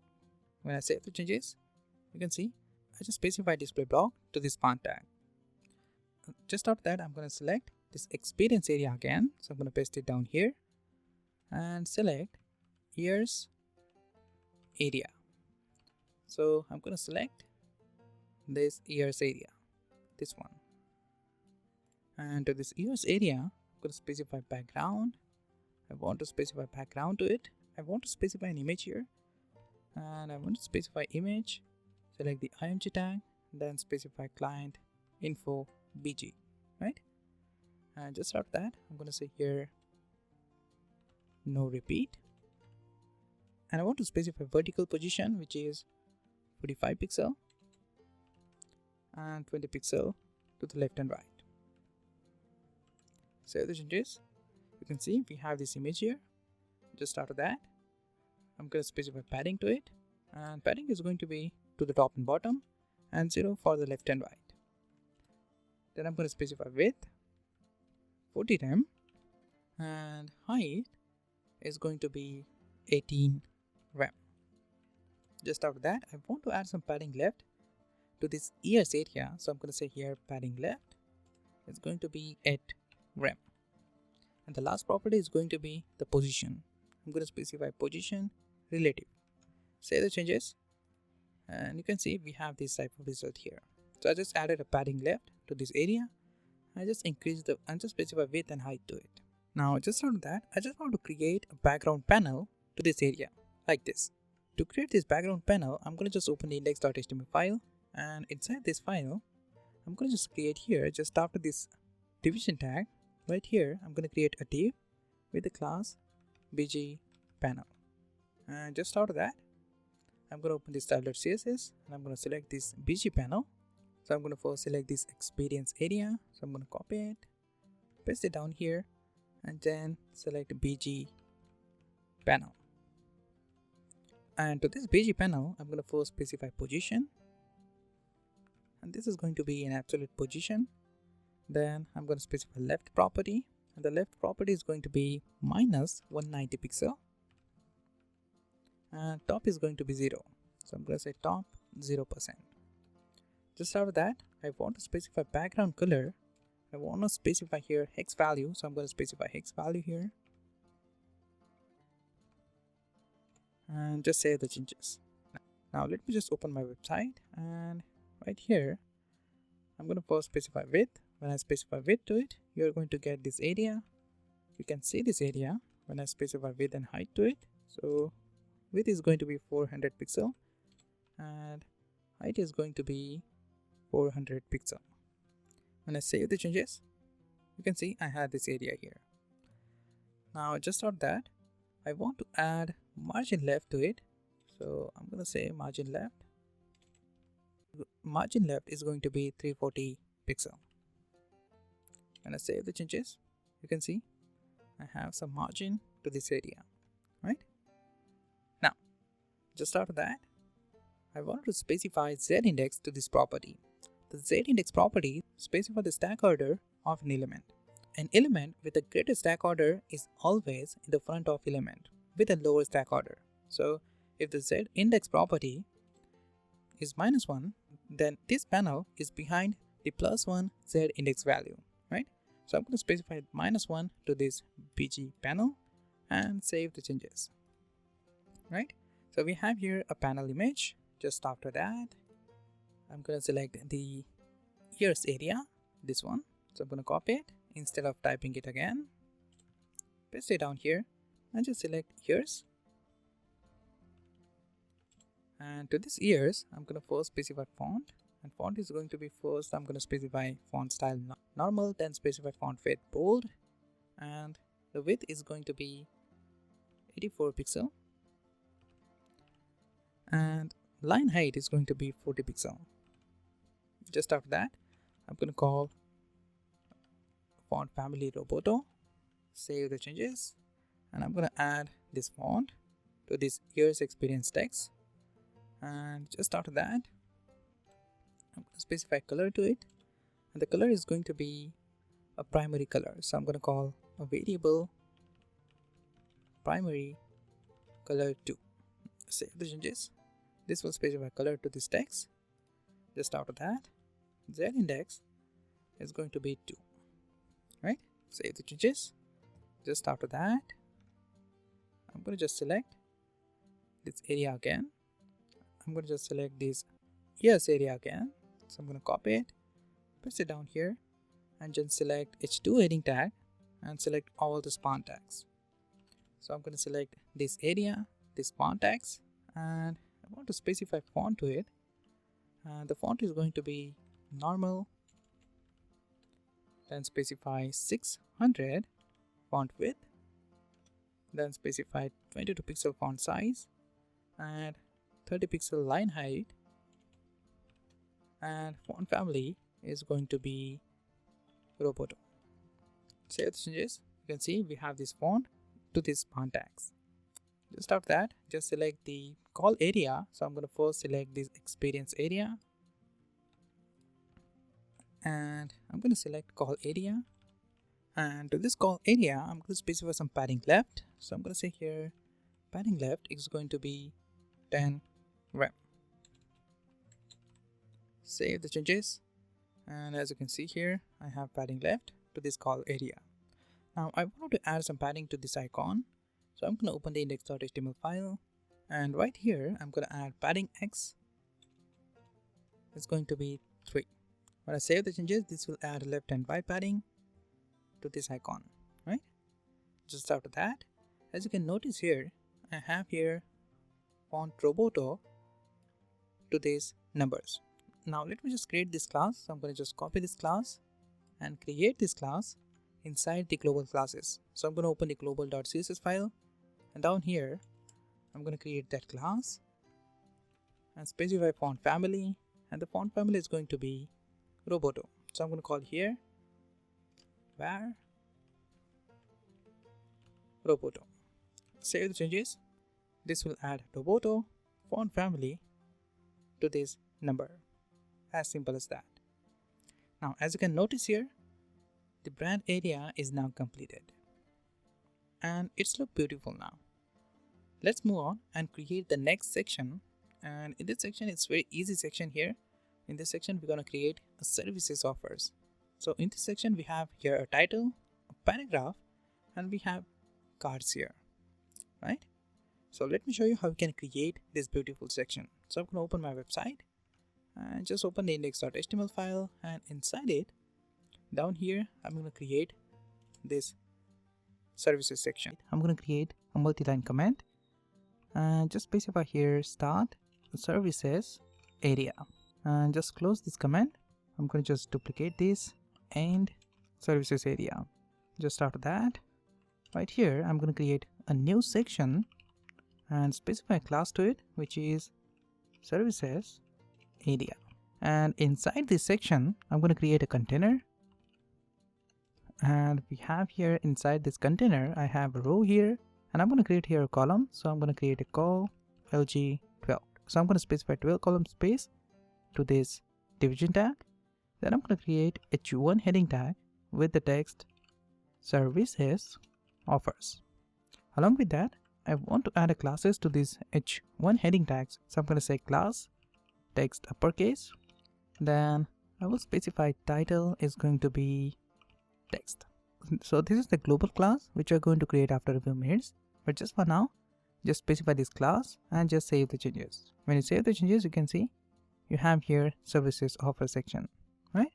Now just after that, just after this h1 heading tag, down here I'm going to create paragraph with the para class. We already have this para class in the global section, so we don't need to create that again. And inside this paragraph, I'm going to have a simple text. So I'm going to put some demo text from the lorem right here. Save the changes. And just after that, when I open my website, you can see we have this type of result. But now what I want to center this text. To center this text, I'm going to specify to this column, I'm going to say text center bootstrap class. Along with that, I'm going to specify my custom class services title. You can see now we have the text at the center of this document. Now just after that, let me just create this beautiful 4 cards. To create these cards, I'm going to just open my index.html file, and inside this file, just after this row right here, just after this row, I'm going to create a container again, and to this container I'm going to specify a custom class services list. And inside this services list, I'm going to have my different cards. So I'm going to first create a row here, and inside this row I'm going to have 4 columns. So I'm going to create here a div with a class called lg3, and along with that I'm going to call md6 class, and I'm going to call sm12 class. Now let me explain these classes. I'm going to specify 3 column space when I have large device. I'm going to specify 6 column space to this division tag when I have medium device. And when I have small device, I want to specify 12 column space to this division tag. Now in the first column right here, I'm going to first create services class. And inside this services, I'm going to have services image. So I'm going to create a division tag with services image. And along with that, I want to add text center class of Bootstrap. And I want to add padding top and bottom 4 to this division tag. Just out of that, inside this div, I'm going to have an image. And I want to specify an image here. So I'm going to select my image folder. Then select the services folder and select my services image here. And in the alt attribute, you can specify anything here. So I'm going to say services 1. Now just out of that, just out of this division tag, I'm going to create card body. This is a Bootstrap class. So I'm going to say here card body. I'm going to call this Bootstrap card body class. Along with that, I'm going to say text center. And inside this div, I'm going to have h5 heading tag. And I'm going to specify text to it, which is WP developer. To this h5 heading tag, I'm going to specify class card title, which is a Bootstrap class. Then specify my global class text uppercase. And then specify font Roboto, the global class. Just out of that, I'm going to add a paragraph here with the class card text.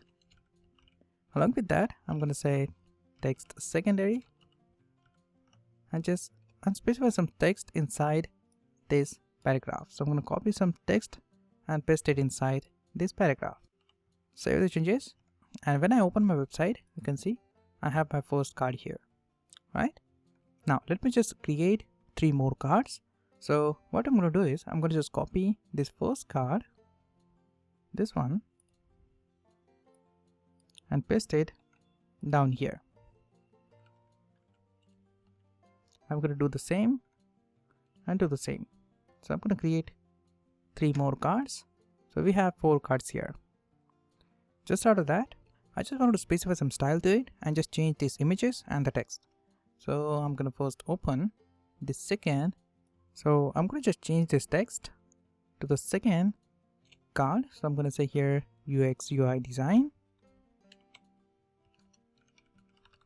Then this services image became S2. And I'm going to change this third card and this became web design. And the image is going to be S3. Services became S3. I'm going to change this alt attribute to services 4 and this became S4. Also want to change this text. So I'm going to change it to SEO optimize. Save the changes. And now you can see we have this type of result here. And the last thing, we need to add some style to it. So to add a style, just open the style.css and I'm going to toggle this window on the right side like this.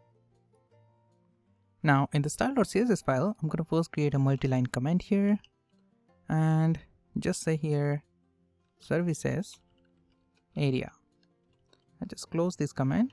So I'm going to say here and services, and inside this services area I'm going to first select service area section. So I'm going to first select site main class, then select services area section, and I wanted to specify some padding to it. So I'm going to say padding 7 rem to the top and bottom and 2 rem for the left and right. So this will add 7 rem to the top and bottom. I'm going to select this service area again. So I'm going to copy it, paste it down here, and I want to select service title. So I'm going to say service title. So I'm going to specify here padding is going to be 0 and 14 rem. Save the changes. This will change the padding of the services area. And just after that, I'm going to select the h1 heading tag. So I'm going to select service title area. So I'm going to copy it, paste it down here, and I want to select h1 heading tag and specify font size to it. So I'm going to say font size is going to be 35 pixel. When I save the changes, you can see I have 35 pixel font size to this h1 heading tag. Just after that, I'm going to select the services area. So I'm going to first select site main. Then I'm going to select services area and then select services, right? This area, this one. And once I select it, I'm going to just specify background color to it. And I'm going to specify background, and I want to add RGBA color to it. So I'm going to say RGBA, and I'm going to specify values here, 248, then specify 252, and then 253, and the alpha value is going to be 0.973. Save the changes.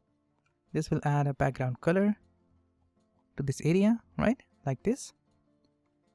And just after that, I'm going to just specify padding to it, and the padding is going to be 2 rem to the top and bottom and 0 for the left and right.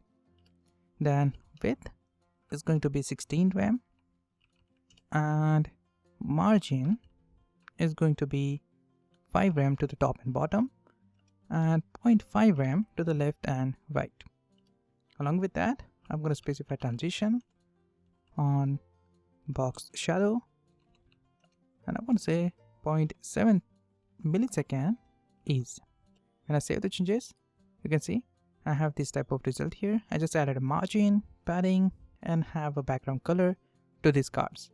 Right here, I'm going to select these services again. So I'm going to copy it, paste it down here, and create hover effect on these services. So I'm going to say hover, and I'm going to specify box shadow to it. I'm going to specify variable value to this box shadow. So I'm going to say box shadow here. Save the changes. Now when I hover on these cars, you can see we have this beautiful box shadow, right? As simple as that. Now as you can see, the services section is now ready. In the next section, we are going to learn how to create this recently done project section. In this section, we are going to understand how to create this title and filter all the images like this, right? In this section, we'll understand how to create this title. Then I'm going to have here different images. We have this beautiful image gallery here, and we can filter any image from this gallery. Let's say I want to filter popular images. Then I'm going to just click on this popular, right? I'm going to have my popular images. If I want latest, I'm going to click on that. If I want following, I'm going to click on that. And if I want upcoming images, I'm going to click on that. So I can get the filter images here. And if I want to get all images, I'm going to click on this all image. So this will bring all images in front of you.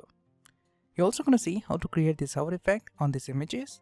And also you will understand when you click on this image, how to create this beautiful carousel. So this carousel will use to navigate to the different images like this. You can also close this navigation. Let's see how to create this beautiful section. So a lot more to learn in this section. So let's get started and quickly create this beautiful section. So let me first open the index.html file, and inside this file down here, just after this services area, I'm going to create multi-line comment and just specify here project area. And just after that, I'm going to duplicate this line down here and just change this to end project area. And in this project area, I'm going to create a new section, and I'm going to name this section project area. And inside this section, I'm going to have a container. So I'm going to create a container here, and inside this container, I'm going to have a division tag with the class project title. Along with that, I'm going to specify some bottom padding to this title. So I'm going to add Bootstrap class padding bottom 5. Just out of that, inside this project title, I'm going to create h1 heading tag with the class text uppercase. Along with that, I'm also going to have title h1 class.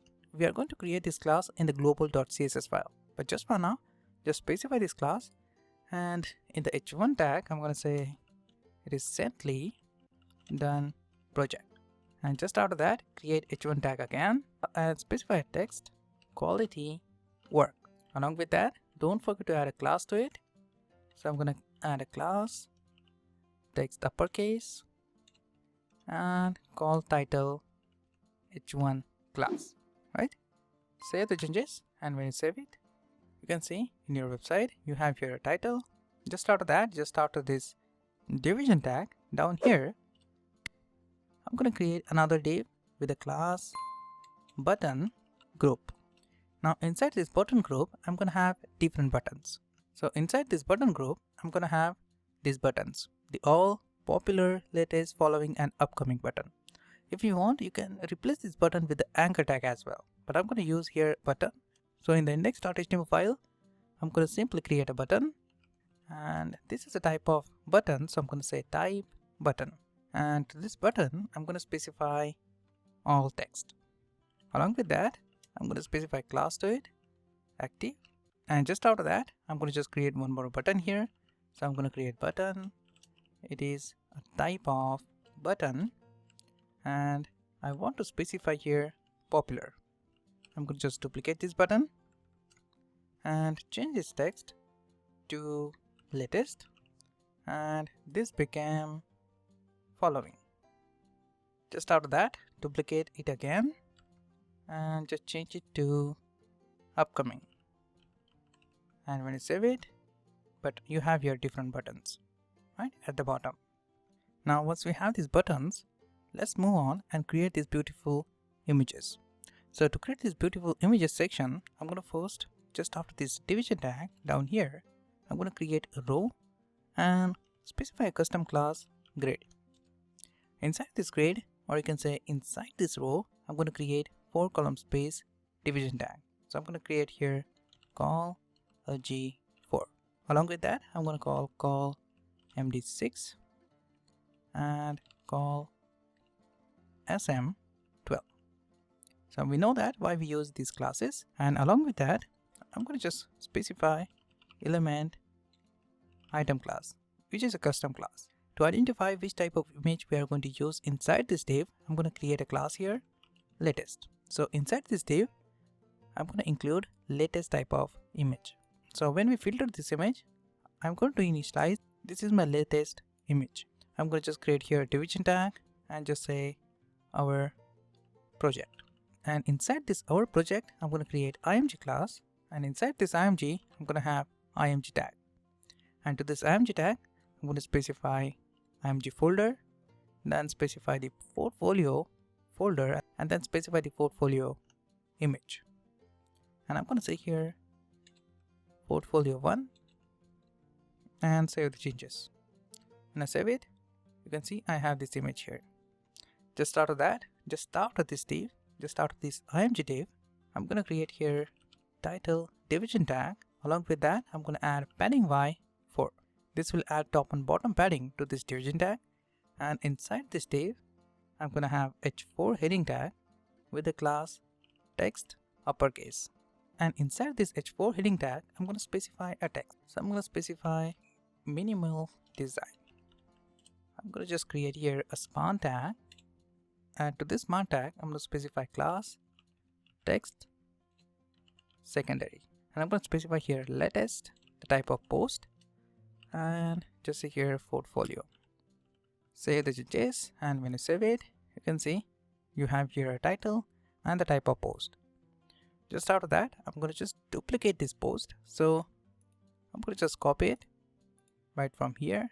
So I'm going to copy it, paste it down here, and just want to change this type and this type of popular post. So I'm going to say here popular, and also want to change this latest to popular, and I'm going to change this text band wall. Don't forget to change this image as well. So I'm going to say here p2, and this became portfolio 2. Save the changes, and when you open it, you can see you have your second image here. Just out of that, to create a third image, just copy this column like this and paste it down here, and just change this image. So I'm going to change it to P3, and this became portfolio 3. And along with that, I don't want to change this category of this post, so I'm going to leave it as it is and just change this text, and this became female light. And when I save it, I'm going to have my third image, right? As simple as that. Now before we move on, I want to specify some style to it and then create the rest of these images. So let me first open the style.css to style this section. So I'm going to just open the style.css file and just toggle this window on the right side like this. And to style this section, I'm going to first create here. I'm going to add a multi-line comment and just say project area. I'm going to close this area, so I'm going to say and project area, right? Now to style this section, I'm going to simply first select the site main class and then select project area. And to this project area, I'm going to specify padding, and this padding is going to be 4em to the top and bottom, and I'm going to specify 0 for the left and right. Save the changes, and just out of that, I'm going to select the buttons. So I'm going to select this selector, paste it down here, and I want to select button group class. So I'm going to say here button group and select my buttons. If you want, you can replace this button with the anchor tag as well. Just out of that, I want to specify background, and the background is going to be transparent. Then I'm going to specify border. I wanted to remove the border, so I'm going to say border to none. Font is going to be normal, 516 pixel size of the font family, and the font height is going to be 130 pixel, and I'm going to specify the font family Roboto. Save the changes, and just out of that, this will add font height and font family to these buttons. Text transform is going to be uppercase. Save the changes, so this will capitalize this section, right, like this. Now just out of that, I want to specify padding from the second button right from here. To specify this type of padding, I'm going to first select the selector, and down here I'm going to call plus operator and select the button again. So what I want to do is I want to select this button from the second element. So this will select this button from this popular text, right? And I want to specify padding left, and it's going to be 3em. Now just after that, what I want to specify font family to this text. I'm going to first select project area, so I'm going to copy it, paste it down here. I'm going to select grid class, then select the our project area, and then select the title area, and then select h4 heading tag. And to this h4 heading tag, I'm going to specify font, and the font is going to be normal 700. Then specify font size is going to be 25 pixel. The line height is going to be 12 pixel, and I'm going to specify font family Roboto. So this will specify some font to this title, right? Now let's move on and see how to filter these images. So as you can see here, I have the latest post, then we have the popular post here. So when I click on this popular, I want to filter this popular post, and when I click on this latest, I want to get the latest post. But for now, I want to remove this horrible outline. And in the global section down here, I'm going to remove this horrible outline. So in the global.css file, I'm going to first select the button, and I'm going to select focus, then select the button again, and I'm going to select active. I'm going to remove this outline from the focus button, from the active button, and when I hover on it, I want to remove this outline when we hover on the button as well. Just after that, so I'm going to say btn active. We're also going to remove from the active class, so I'm going to say btn active, and just say here outline 0 pixel. And to override the default property, I'm going to call important keyword. Just out of that, box shadow is going to be none. I just override the default property using important keyword. Save the changes, and when you click on this button now, you're not going to get this horrible outline here, right? Like this. Now what I want, when I click on this popular post, I want to filter these two images. And when I click on this latest, I want to filter this image. To create a filter and to filter these images, I'm going to use ISO Top plugin. So I'm going to just open a new tab, and right here I'm going to say ISO top.js. So I'm going to search for this plugin and just use it in this website. So I'm going to just open this filter and short magic layout. So when you open this website, you can see you can filter different sections, right? So the first thing, so you just need to download this library. So to download it, you just need to click on this download button. So I'm going to click on this download main.js file. So when you click on it, you can download this package. So just copy all this code from here, just copy it and just open your project.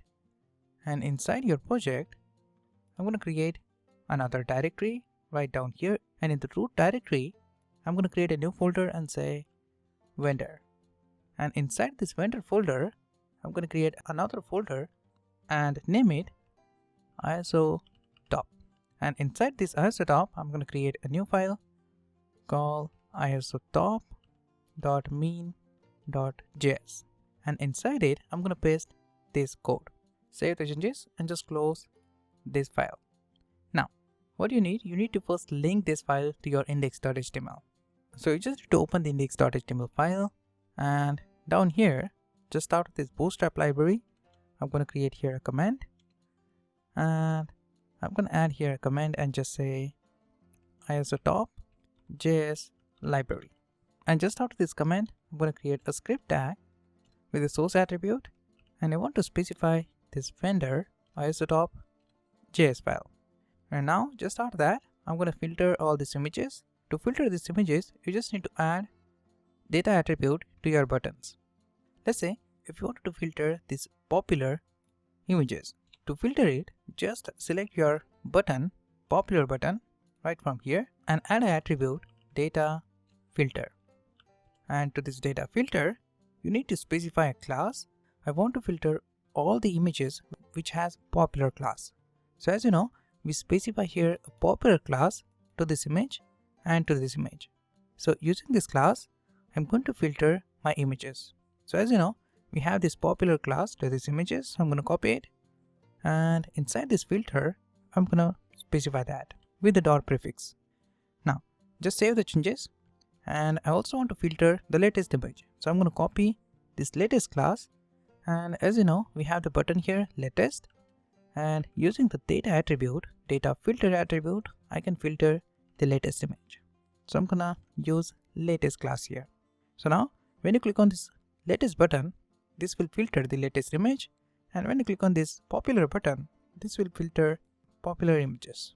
Now once you've done that, you need to inform this library that when you click on this popular button, you want to filter all the popular images, and when you click on this latest button, you want to filter all the latest images. To do that, I'm going to create a new file in the JS directory. I'm going to create a new file which is main file. So I'm going to create here main.js file, which is a custom JavaScript file. I'm going to link this file in the index.html. I'm going to link this file down here. I'm going to create a multi-line comment here and just say custom JS file. And right here, I'm going to say script source attribute. I'm going to specify JS folder and select main.js file. Now once I link this file, just open it and just call document.ready function. So I'm going to call a jQuery document.ready function. So when your document is completely ready, I'm going to execute this function. Now inside this function, I'm going to first select all my buttons. To select a button in jQuery, I'm going to create a jQuery variable btn, and to select buttons, I'm going to use CSS selector. So using jQuery, it's very easy to select any tag. So I'm going to first select project area, then select button group, and then select my buttons. This will return all the buttons inside this variable. I'm going to create click event on all my buttons. So I'm going to select all my buttons using btns and call click event. And inside this parameter, I'm going to call a function and handler function with event parameter. The first thing we need to remove the active class from the button. So as you know, we already have this active class to this button, to the first button, right? But when I click on the second button, I want to add active class to the current button and remove active class from all the rest of the buttons. So I'm going to just do that using the main.js file. So down here, I'm going to first select this selector, select my all buttons. So I'm going to copy it, paste it down here, and remove class. So I'm going to say here remove class, and I want to remove active class. So I'm going to say here active. So I'm going to remove active class from the all buttons. I'm going to select event parameter and call the target property. So using this property, we are going to get the current click button. And to this button, I want to add a class. So I'm going to say here class list, and I want to add active class. So I'm going to say here active. Now just after that, I want to get data filter value from these buttons, this value.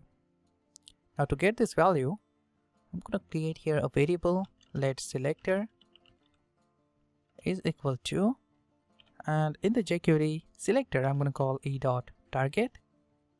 I want to get the data filter attribute. So I'm going to call attribute method and just say data filter.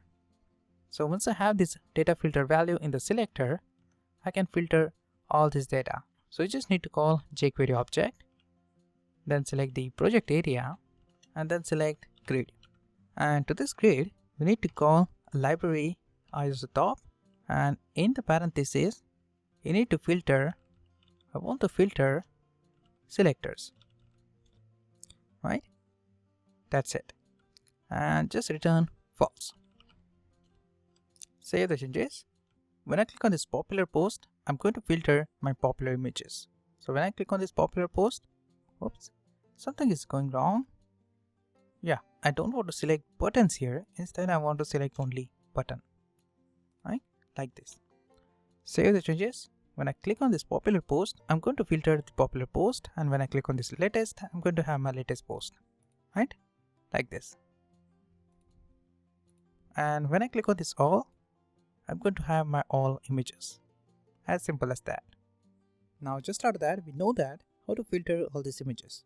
So let's create the rest of the images. I'm going to just open my index.html file, and inside it, I'm going to create my rest of the images. So I'm going to copy this division tag, paste it down here, and I'm going to change this image to P4. This portfolio became portfolio 4, and I'm going to change this text as well. So I'm going to change it to 4th air. And just after that, I want to change the category, and I want this image in the upcoming post. So I'm going to say here upcoming, and I'm going to change this class as well. So I'm going to say here upcoming. Just after that, I'm going to copy this div, paste it down here, and just after that, I'm going to just change this image to P5. This became portfolio 5, and I'm going to change this text, and this became multiple font, and I'm going to leave this category as it is. Just copy this div, paste it down here, and just change this category now, and this became following. And I'm going to change this image as well. I'm going to change it to P6. This became portfolio 6, and the text is going to be together sign. I'm going to change this category text as well, following.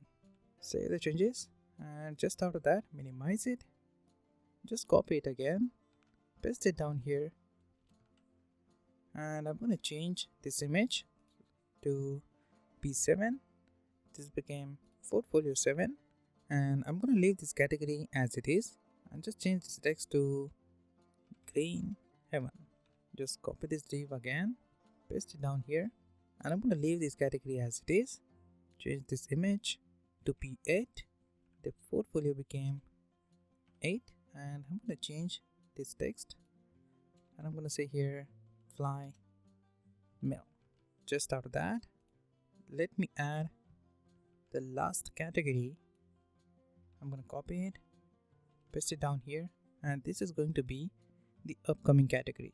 So I'm going to call here upcoming and change this image as well like this, and don't forget to change this text to camera lens, and the category is the type of upcoming. Save the changes, and now don't forget to specify filter attribute to these buttons. So I'm going to call here data filter, and I'm going to say here following. For the upcoming, I'm going to add data attribute data filter dot upcoming, and just out that for this button I'm going to say data filter and call here asterisk. Now you can see you have your different images here. I want to filter it, so when I click on this popular, I'm going to have my popular image.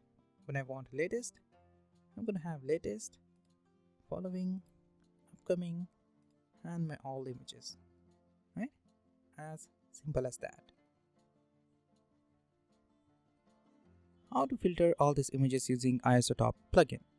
Now just out of that, I wanted to just change this layout. Now this looks decent, but I wanted to change it and make it more attractive. If I open my finished website, I'm going to have this type of layout to this image gallery, but what I want to change this layout and remove these extra spaces. So when I click on this all button, you can see I have this beautiful layout here. I wanted to change this finished layout to this, right? So I just wanted to trigger a click event on this all button, and then I'm gonna get this type of layout to my images. So I'm gonna just open my index.html file, and in this file I'm gonna first specify an ID to my all button to access it in the jQuery. So I'm gonna specify here an ID. So I'm gonna say here ID btn1, right? I'm gonna save the changes and open the main.js file, and down here just after this ISO Top plugin, just after this click event, I'm gonna create here, I'm gonna call a selector, and I'm gonna first select the project area. Along with that, I'm gonna select button group and then select a first button. So I'm gonna select button using an ID. So I'm gonna say btn1. Just out of that, I just want to call a trigger event of jQuery. So I'm gonna call trigger, and in the parentheses I want to call an event. So I want to call click event on this button. So I'm going to say here click. Save the changes, and when I save it, so I have this type of layout here. That's great. The last thing, I just wanted to add an hover effect, and when I click on this image, I wanted to create a beautiful carousel. So to do that, I'm going to open the style.css file, and inside it I'm going to create an hover effect on these images. But before we create any hover effect on these images, I wanted to create this carousel to these images, so we can navigate to the different images, and then I'm going to create this hover effect. I'm going to just add a new library in this website to create this beautiful carousel. So I'm going to open a new tab and search here magnific pop-up. You just need to open this magnific pop-up plugin, and you can see here we have this magnific pop-up responsive jQuery plugin.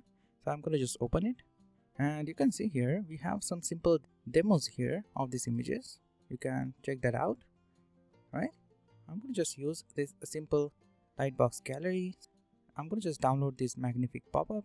So what I'm going to do is I'm going to just download it using the GitHub. So I'm going to click on this GitHub and download this magnific pop-up plugin. So you just need to click on this clone and download the zip file. I already have this file, so I'm going to open it. Now once you download this package, you're going to get the zip file of magnific pop-up master file. So you just need to extract it. So I'm going to extract it here.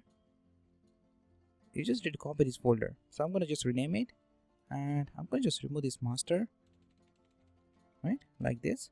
Then I'm going to copy this folder, and inside my project directory in the vendor folder, I'm going to paste that folder down here, right? Now I have this plugin, so what I want to link it to my website.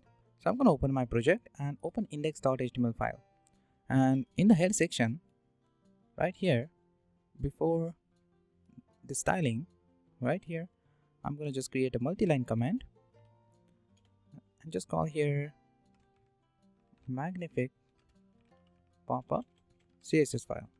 I'm going to just link it using the link tag, and in the link tag I wanted to link the vendor folder, the magnific pop-up folder, then I'm going to select the Dix folder and then select the CSS file, this magnific pop-up.css, right? And before the closing body tag down here, before your custom JavaScript file, I'm going to just link magnific pop-up right here. So I'm going to create a comment. I'm going to create a multi-line comment here and just say magnific pop-up script file. Just after that, I'm going to call here a script tag, and using a source attribute, I'm going to link that vendor magnific pop-up JS file. So I'm going to link this jQuery magnific pop-up mean.js file. Save the changes, and now you can use this magnific pop-up plugin in your website. So to use this plugin, you just need to back to your design right here, and what you need to do is, I just want to first open the magnific pop-up website. From this website, you just need to open the documentation, and from here you just need to first link both these files, the CSS file and JS file. We already done that, we don't need to do that again. You just need to create an anchor tag with this class test pop-up link and specify an image path in the href attribute, and in the open pop-up you need to specify your image. And just after that, in the JavaScript file, you just need to create and select the image link and call the magnific pop-up method, right? Let me show you how you can do that. So I'm going to just open my website and just open my first project area section gallery. So this is my first portfolio image, right? So I'm going to just grab this image and create an anchor tag, and to this anchor tag I'm going to first specify a class. So I'm going to specify a class here, and I just need to specify this class name to this anchor tag. You can specify your own class name also, but for the reference I'm going to choose this class name. So I'm going to copy it and paste it in the class like this. And just after that, in the href attribute, you need to specify your image. So I'm going to specify an image here, and I'm going to choose the portfolio and then select my image. Just after that, in this anchor tag, I'm going to add my image tag like this. So I'm going to copy this image tag, paste it inside this anchor tag, and just change this portfolio to portfolio 1, and this became image 1. Save the changes, and just after that, open your main.js file, and down here you need to first create this type of JavaScript code. So you just need to first select your image, then just call magnific pop-up method and then specify the type of image. So I'm going to just do that in the main.js file. So in the main.js file, I'm going to copy this code and paste it inside my main.js file. In the main.js file down here, I'm going to paste that code, right? And we know that where we have this test.popup.link. So if you open the index.html file, you can see we have this test.popup.link class to this anchor tag.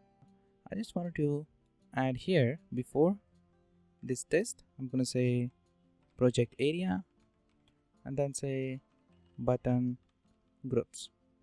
Now just after that, once I select this test pop-up link, so I just want to initialize this is a gallery. So you can see here, if I specify this property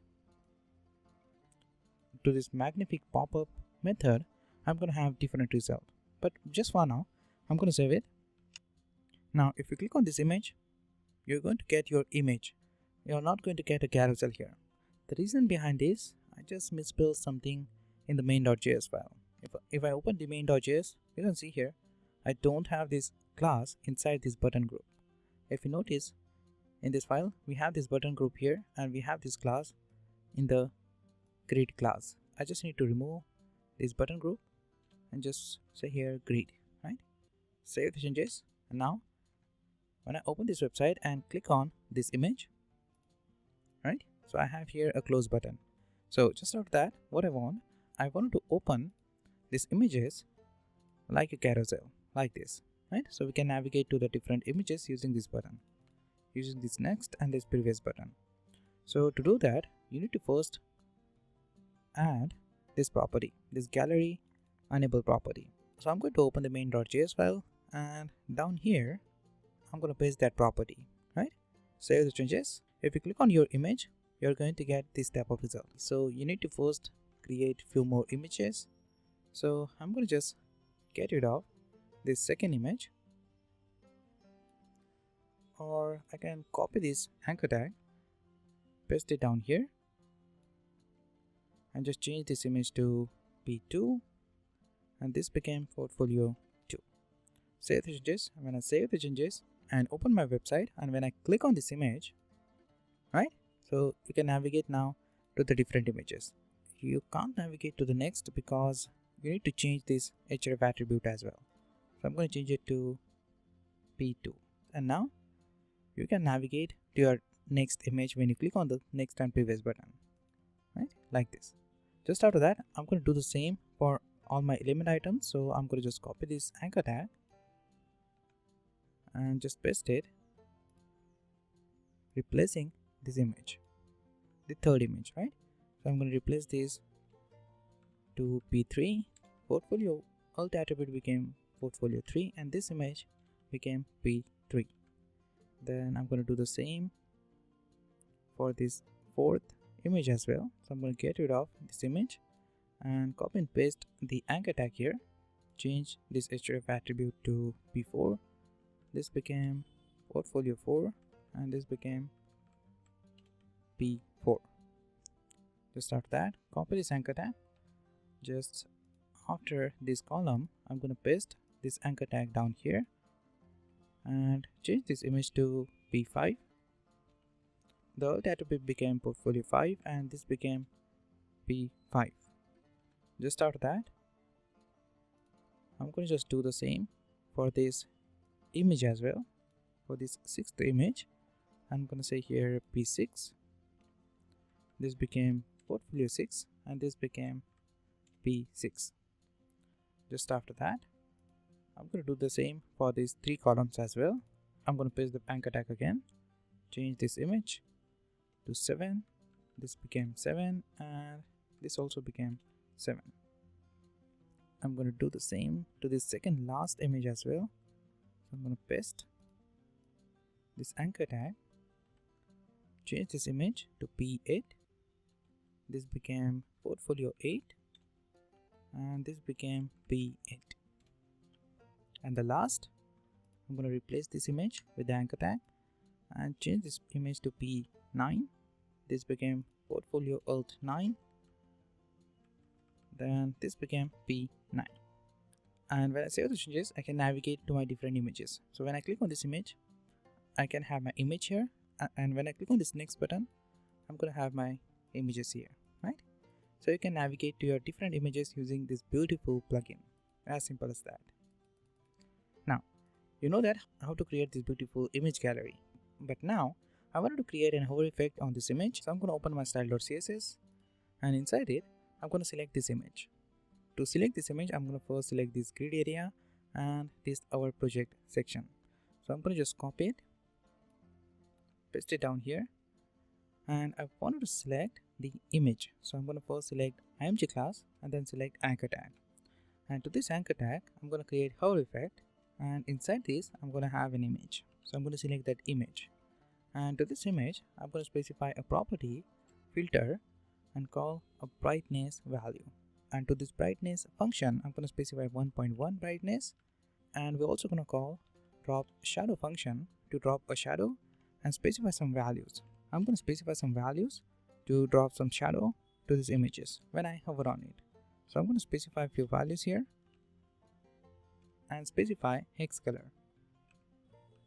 Save the changes, and just after that, when you hover on the images, you're going to get this type of result, right? Now, as you can see, the recently done project is ready. But if you notice, in the finished website, we have different title here. So we missed something here.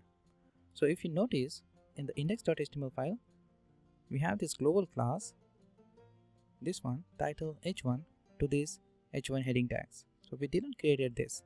So to create this class, I'm going to just open the global.css file and inside it I'm going to create this class. So I'm going to just create here title h1, and to this class I'm going to specify font, and font is going to be normal, bold, font width is going to be bold, then specify font size 39 pixel, and the line height is going to be 40 pixel. Just after that, call a var function and call roboto variable. Save the changes, and once I save it, you can see I have this beautiful title here, right? Now that's it. The recently done project is ready. We learned lots of things in this section, right? We learned how to create this title, how to filter all these images using this beautiful plugin, and we also learn how to create this hover effect, and when we click on this image, how to create this beautiful next and previous image gallery, right? So we learned a lot of things in these sections. So in the next section, we are going to understand how to create this client section. In this section, we're going to create this title, this paragraph, and we're going to have this beautiful carousel. So we're going to see how to create this in the next section. So let's see how to create it. So I'm going to open my project and open the index.html file. So I'm going to minimize this project area, and just after this area, down here I'm going to create this about client section. So in this section I'm going to show you how you can create this beautiful carousel with this title, this paragraph, and I'm going to show you how you can create this card with the image, title, and the paragraph. So I'm going to show you how you can create this beautiful autoplay carousel using oval carousel. So let's see how to do that. So I'm going to open my website, and just out of this project area down here, so I'm going to create here a multi-line comment and just specify about me area, and I'm going to just duplicate this line like this and just change here and just say and about me area, right? Now inside this about area, I'm going to just first create a section. So I'm going to say here section and create about area, and inside this section I'm going to first create a container, and in the container right here I'm going to create a single row. So I'm going to create here a row and specify a Bootstrap class text center to center all the text. And now inside this row I'm going to create call 12 class. So this class will specify 12 column space to this division tag, and inside this I'm going to have about title class, and inside this about title I'm going to have h1 heading tag, and I'm going to specify here client say about me, and I'm going to specify class to it to this h1 heading tag. I'm going to specify here class text uppercase and specify a global class which is title h1. Just after that I'm going to create here a paragraph with the class para. We already created this para class in the global section, and just specify here a text. So I'm going to use lorem text here, so I'm going to put 20 words. So I'm going to say lorem 20, and when I press tab I'm going to have 20 words of lorem text. Once I have these 20 words, I'm going to save the changes, and when I open it you can see I have this beautiful section here. Now just after that I'm going to create this beautiful oval carousel. To create that I need to first include oval carousel in this website. So I'm going to open a new tab. I'm going to close this tab first and then create here oval carousel. Just search for it, and just after that here you can see we have the home page of oval carousel. Just open it, and inside it you can download this oval carousel.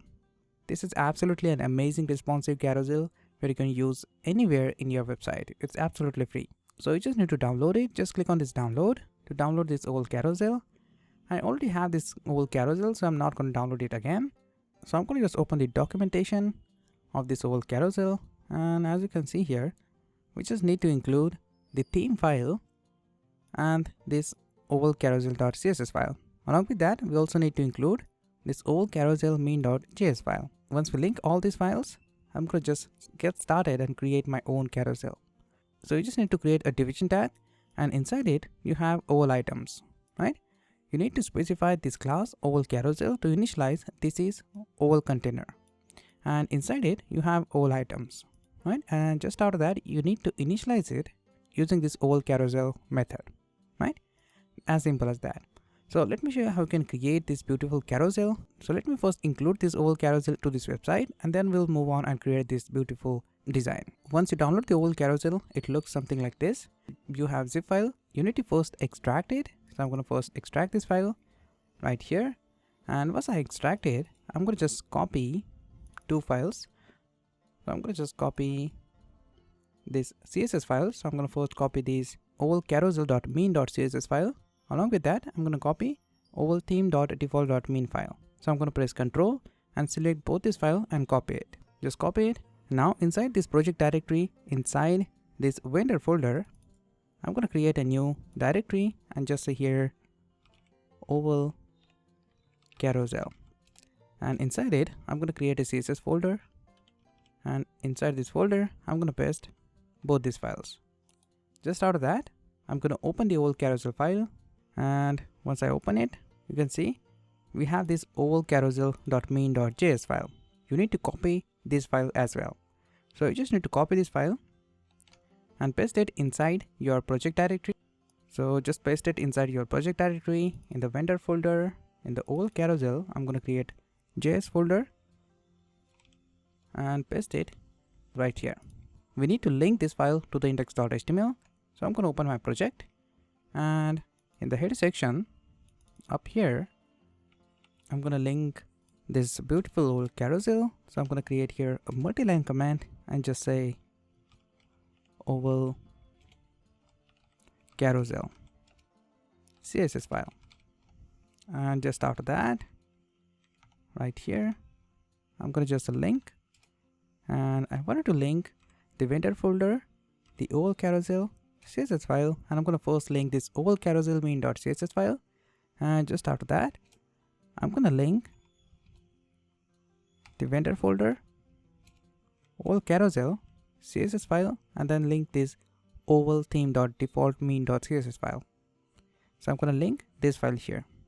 Just after that, before the closing body tag, down here, before your custom JavaScript file, right here, I'm going to just link oval carousel JavaScript file. So I'm going to say oval carousel JS file. And down here, I'm going to create a script tag. In the source attribute, I'm going to first select the vendor, then select the oval carousel, select the JS folder, and select this oval carousel mean.js file, right? So now you can use this oval carousel in your website. So let me show you how you can create this beautiful oval carousel in this website. So just back to your about area section, and just out of this container right here, I'm going to create one more container. So I'm going to say here container, and to this container, I also want to specify one more class, which is carousel. Now this is a custom class to access this division tag. Just out of that, I want to specify top and bottom padding to this division tag only if we have large device. So we have a Bootstrap class padding Y, LG 5. So we have this padding only if I have large viewport device. Now inside this div, I'm going to create oval carousel. So I'm going to create here a division tag with the class oval carousel. Just out of that, you also need to specify oval theme to use the default theme of oval carousel. So I'm going to use both these classes, and inside this class, I'm going to just create oval items. So you don't need to specify oval item class to it. Instead, you just need to create your own division tag. I'm going to specify the class, client, and I want to specify a row class also, client and row. Now just after that, once you have the single row, I'm going to create here two columns. So the first column space I'm going to specify is call LG 4. So I'm going to specify 4 column space for the large device, and then I'm going to specify one more class which is called MD12. So I wanted to specify 12 column space for the medium device. Just after that, I'm going to specify a custom class also, which is client img, because we have image inside this division tag. So I'm going to specify client img class to it. Just after that, I'm going to create here an image, and the source attribute, I'm going to specify image folder, then specify an image here. So I'm going to select my first image, and the auth attribute is going to be img1. And I also want to specify a class to make this image responsive. I'm going to specify img fluid. So this is a Bootstrap class to make this image responsive. Just after this division tag, I'm going to create my second column, which is call LG8. For the large device, I'm going to specify 8 column space to this div. Along with that, I'm going to specify call MD12 class. For the medium size of device, I want to specify 12 column space to this division tag. And I also want to specify a custom class to it. So I'm going to specify about client. And inside this div, I'm going to have h4 heading tag, and I'm going to specify class to it. So I'm going to specify class is going to be text uppercase. And to the heading, I'm going to specify a name of my client. So I'm going to say John Martin. You can specify any name here. That's on you. Just after that, I'm going to specify a paragraph here and specify a class para. And inside this paragraph, I'm going to have a demo text. So I'm going to say lorem 15. When I press tab, I'm going to have 15 demo words. Just after that, I'm going to save the changes. Now when I open my website, you can see where is my content gone. Because we specify all carousel, we need to first initialize it, then you will see your content here. So I'm going to first initialize this whole carousel in the main.js file, then you will see your content here. So let me first open the main.js file, and inside this file, I'm going to first initialize all carousel. Now to initialize this whole carousel, I'm going to open the main.js file. I'm going to create here a single line comment and just say oval carousel. And down here, I'm going to first select jQuery object, and I'm going to select site main. Then I'm going to select about area, and then select my oval carousel.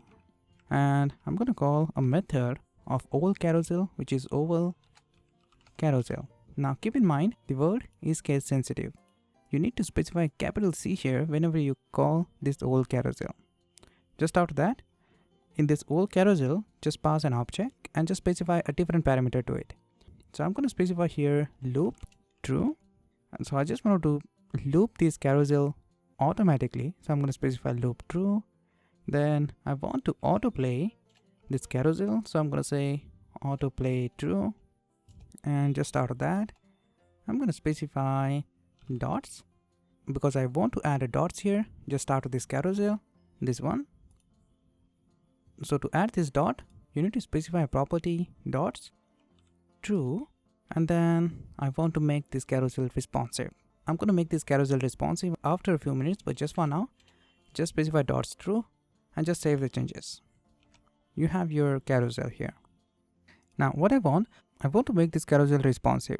So I'm going to just specify here a property called responsive, and to this property, I'm going to specify an object. In this object, you need to specify a viewport.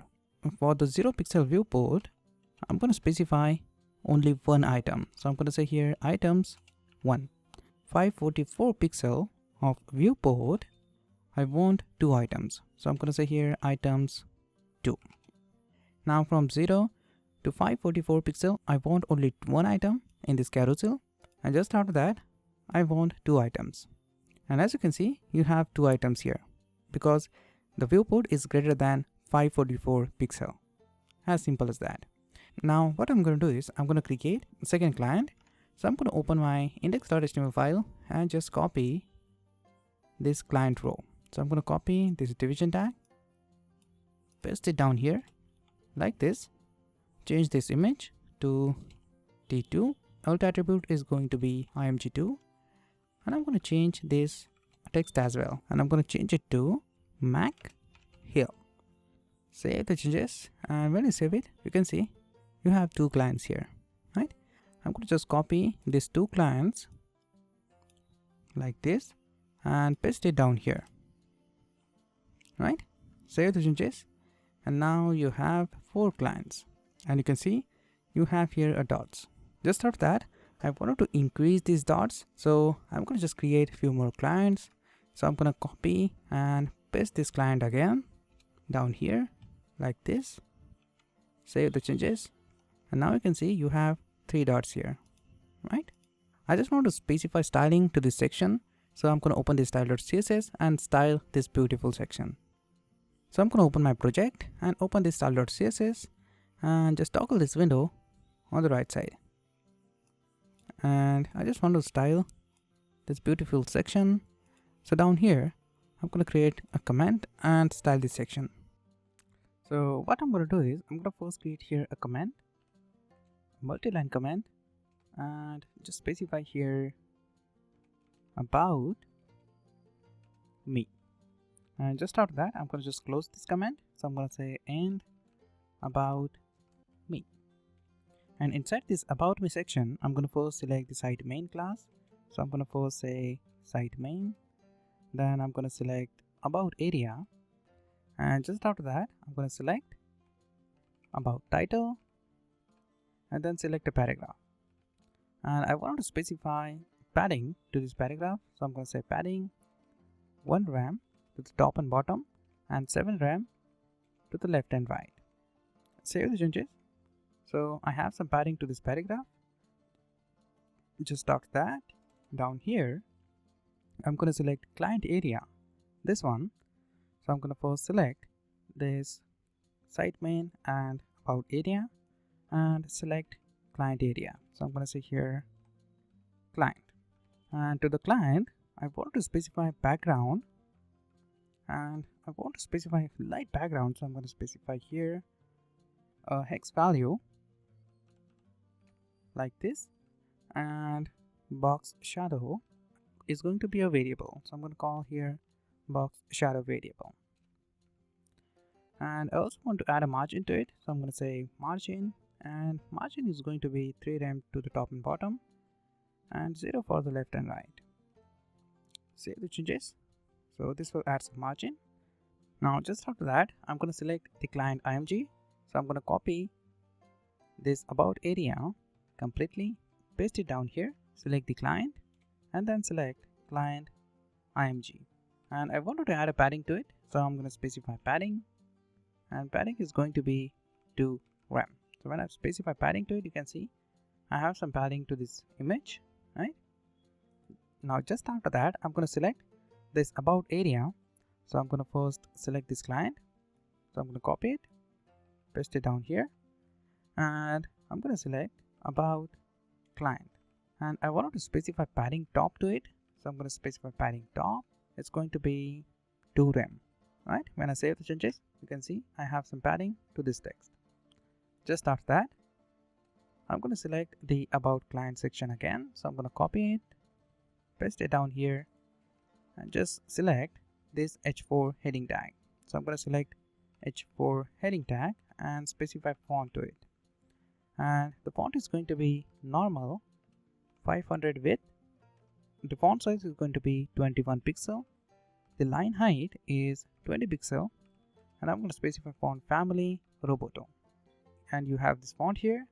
Just after that, I'm going to paste the selector again and select the paragraph, and I'm going to change font size. So I'm going to say font size is going to be 14 pixel. Save the changes, and when I save it, you can see I have 14 pixel font size to this paragraph. Just after that, I wanted to add some padding between these two items. So I'm going to simply select site main class, then select about area, and then select oval carousel. And then inside it, I'm going to have oval item. And to this oval item, I'm going to first specify display flex because I want to center this both clients, and specify justify content center.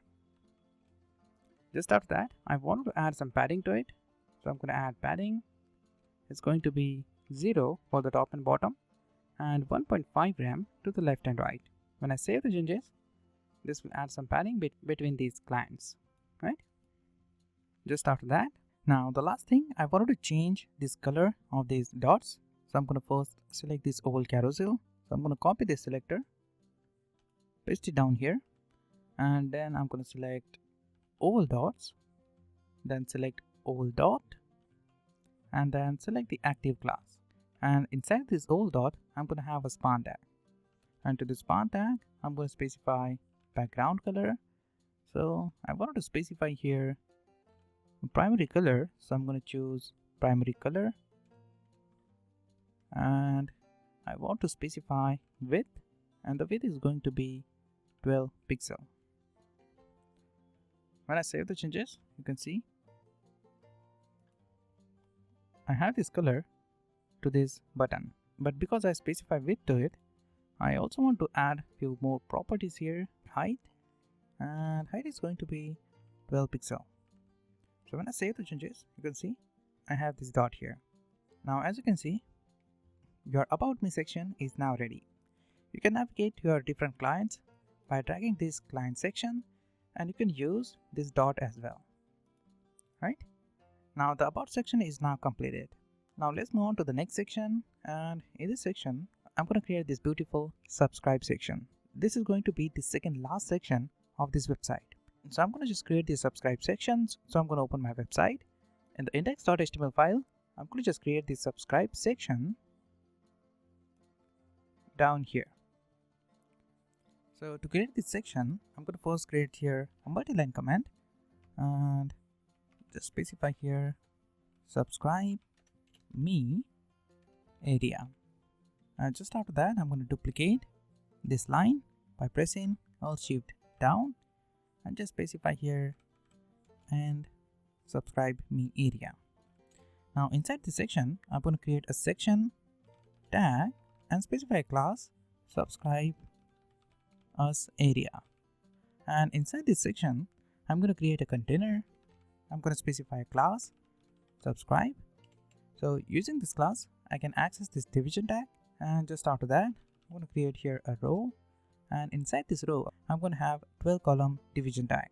So I'm going to create here call LG12 class, and along with that, I also want to add here text center to center all the text, and specify a custom class subscribe title. And inside this div, I'm gonna have h4 heading tag with the class text uppercase. And inside this h4 heading tag, I'm gonna say get update from anywhere. Now just after that, I'm gonna create here a paragraph with the class para and specify a lorem text here. So I'm gonna add here lorem 10. Save the changes. If you open your website, you can see you have this section here. Because we specified text center, we're gonna get this text at the center. And just after that, just after this division tag, just after this row down here, I'm gonna create a deflex class. So I'm gonna create here a division tag and specify dsm flex. So I wanted to specify this class only if we have a small device. Just after that, I'm going to specify justify content center to center this content. And inside this div, I'm going to have a form tag. And for this form, I have 50% width. So I'm going to call a Bootstrap class W50. I'm not going to specify any action to it. So I'm going to get rid of this action. And inside this form, I'm going to have a row. And to this row, I'm going to specify display flex property. So I'm going to use the flex class or Bootstrap. Then I'm going to specify flex row to specify flex direction row. And then I'm going to specify flex wrap. And inside this div, I'm going to have a single column. To create a simple column, I'm going to call class.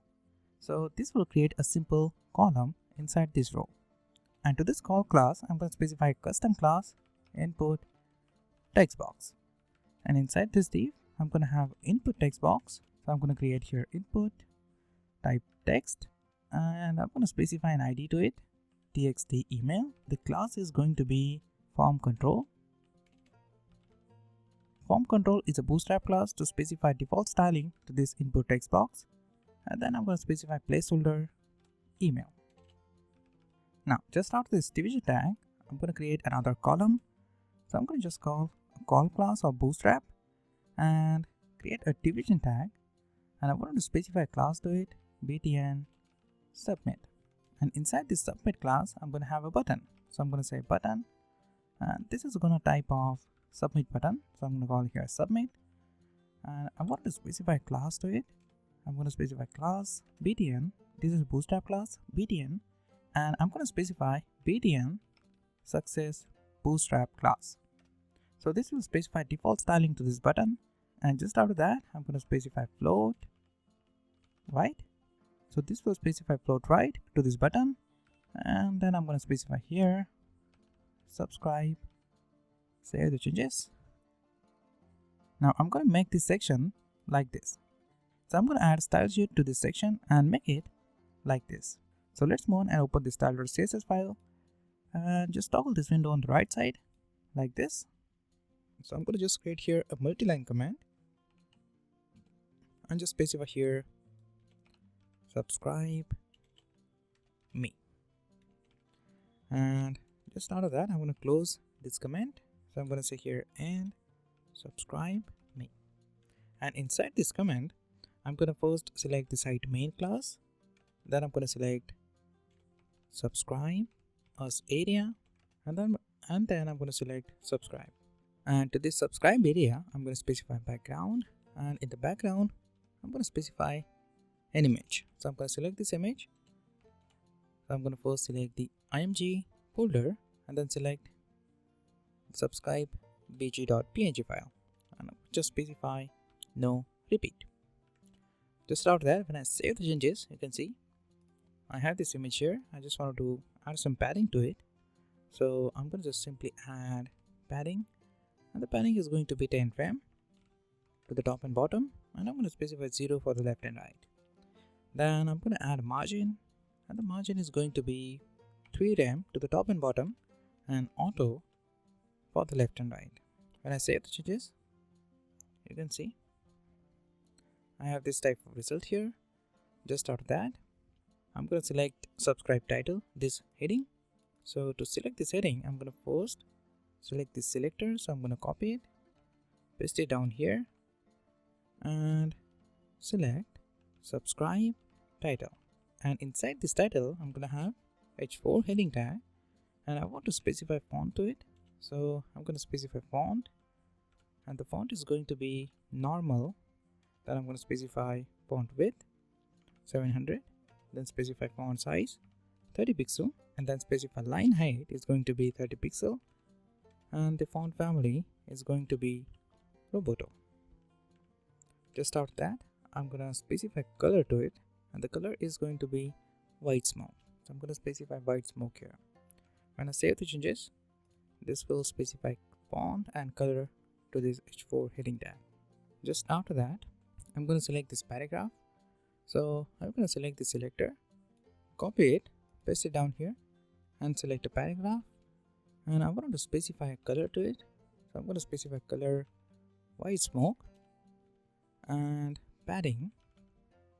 Padding is going to be 1 rem to the top and bottom, and 4 rem to the left and right. Save the changes, and you can see I just specify color to this padding and specify some padding. Just out of that, I'm going to select subscriber. So I'm going to copy this subscriber selector and paste it down here. And now I wanted to select the form. So I'm going to select form, and inside this form, I'm going to have input text box, and I want to select input element. And to this element, I'm going to first specify width, and the width is going to be 400 pixel. Then I'm going to specify padding, and the padding is going to be 1.5 rem to the top and bottom, and 1 rem to the left and right. When I save the changes, you can see I have 400 width to this input text box and have some padding. Just after that, I'm going to specify border is going to be 1 pixel solid white smoke, and then I'm going to just specify background. The background is going to be transparent. Just after that, I'm going to specify color to it. I'm going to specify color black. Font is going to be normal, 500, 17 pixel font size, 20 pixel line height, and specify Roboto font. Save the changes. As you can see, I have this type of result here, but I just want to change this color to white smoke. I'm going to change it to white, so you can see I have white color to this text box. Now I want to change the color of this email placeholder, so I'm going to select first this input text box, paste it down here, and call placeholder. I'm going to select this placeholder, and to this placeholder I want to specify color, and I'm going to specify color to it white smoke. When I save the changes, you can see I have white smoke color to this placeholder like this. Just out of that, I'm going to select this button. I'm going to just copy this form selector, paste it down here, and select Paytm, submit, and just select a button. And I want to specify a background color to it. I'm going to specify background, and I'm going to specify white smoke color. Then I'm going to specify color is going to be black color, so I'm going to specify hex value here, and I'm going to specify padding to it. So the padding is going to be 0.7 to the top and bottom, 2 rem to the left and right. When I save the changes, you can see, oops, I think something is going wrong here.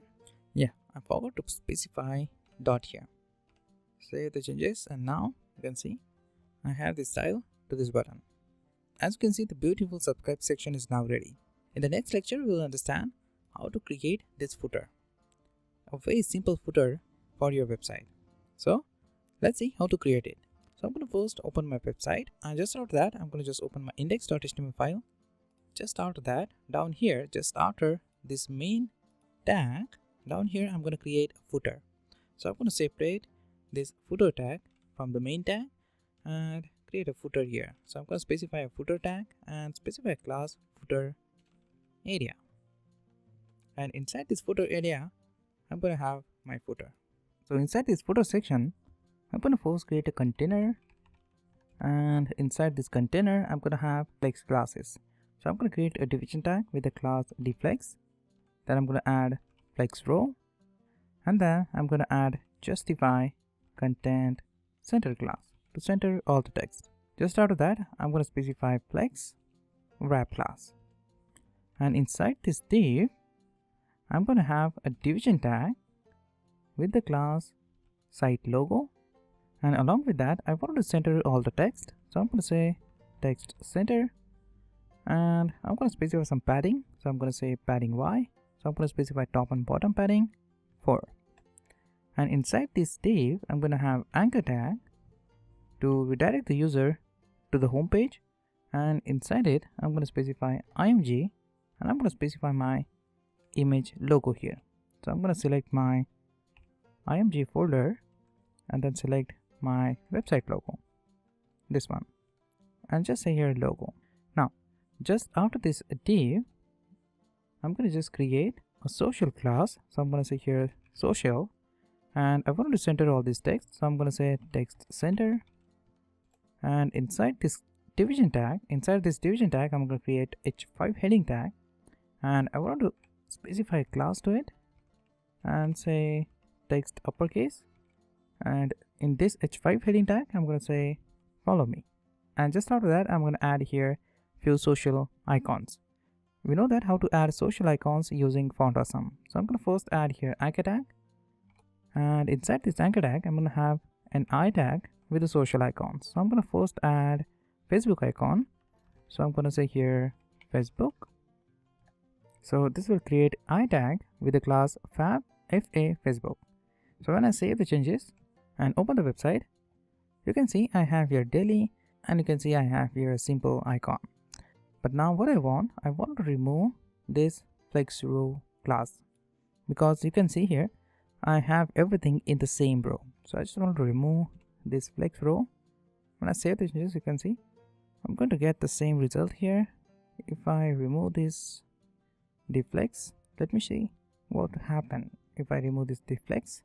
Yeah, I wanted to get these results. So I will just remove these flex classes like this and just save the changes.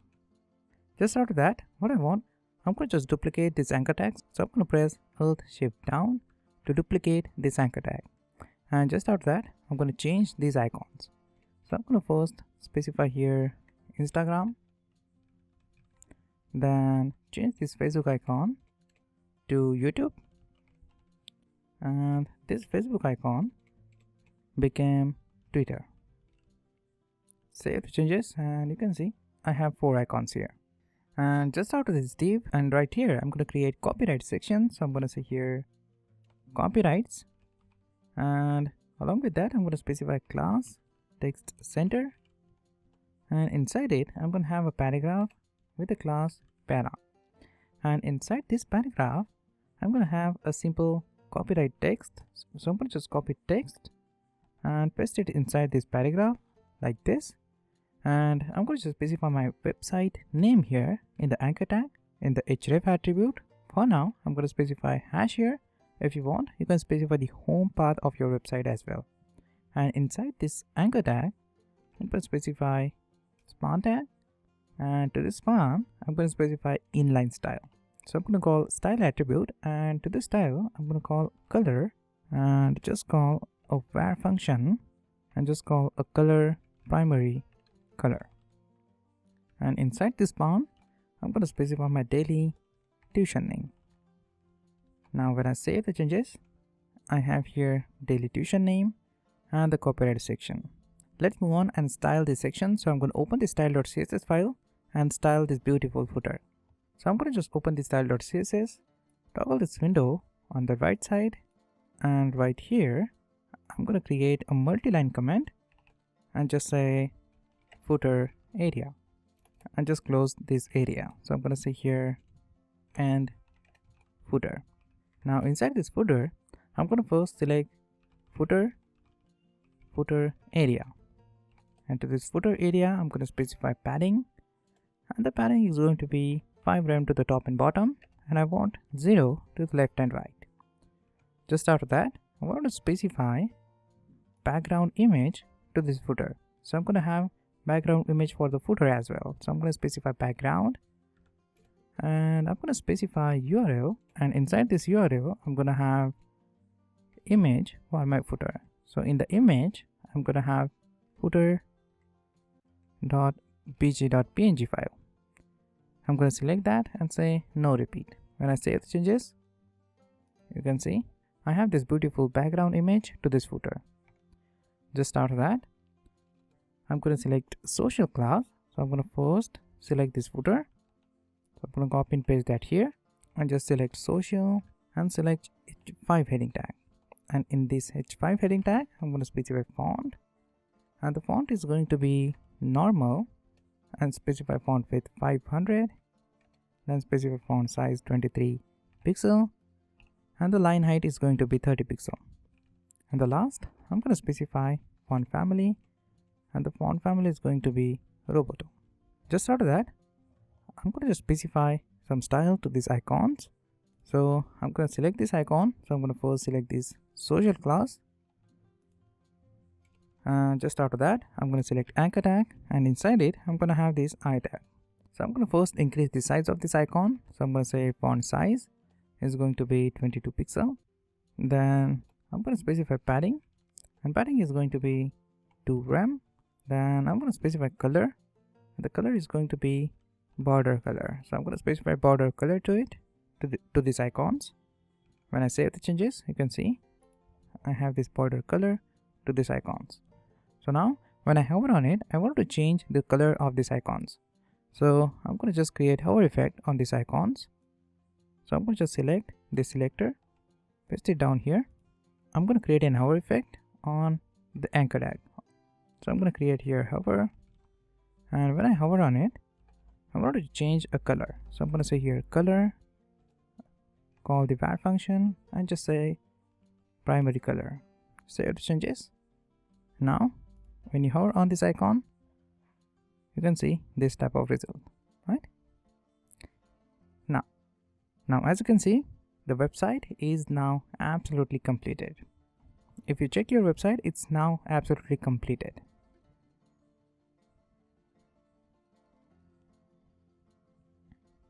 It looks absolutely amazing. Now the only last thing we need to create is to create this beautiful sticky navigation menu. To create this sticky navigation menu, we need main.js file. So I'm going to just open main.js file, and inside it, I'm going to create this beautiful sticky navigation.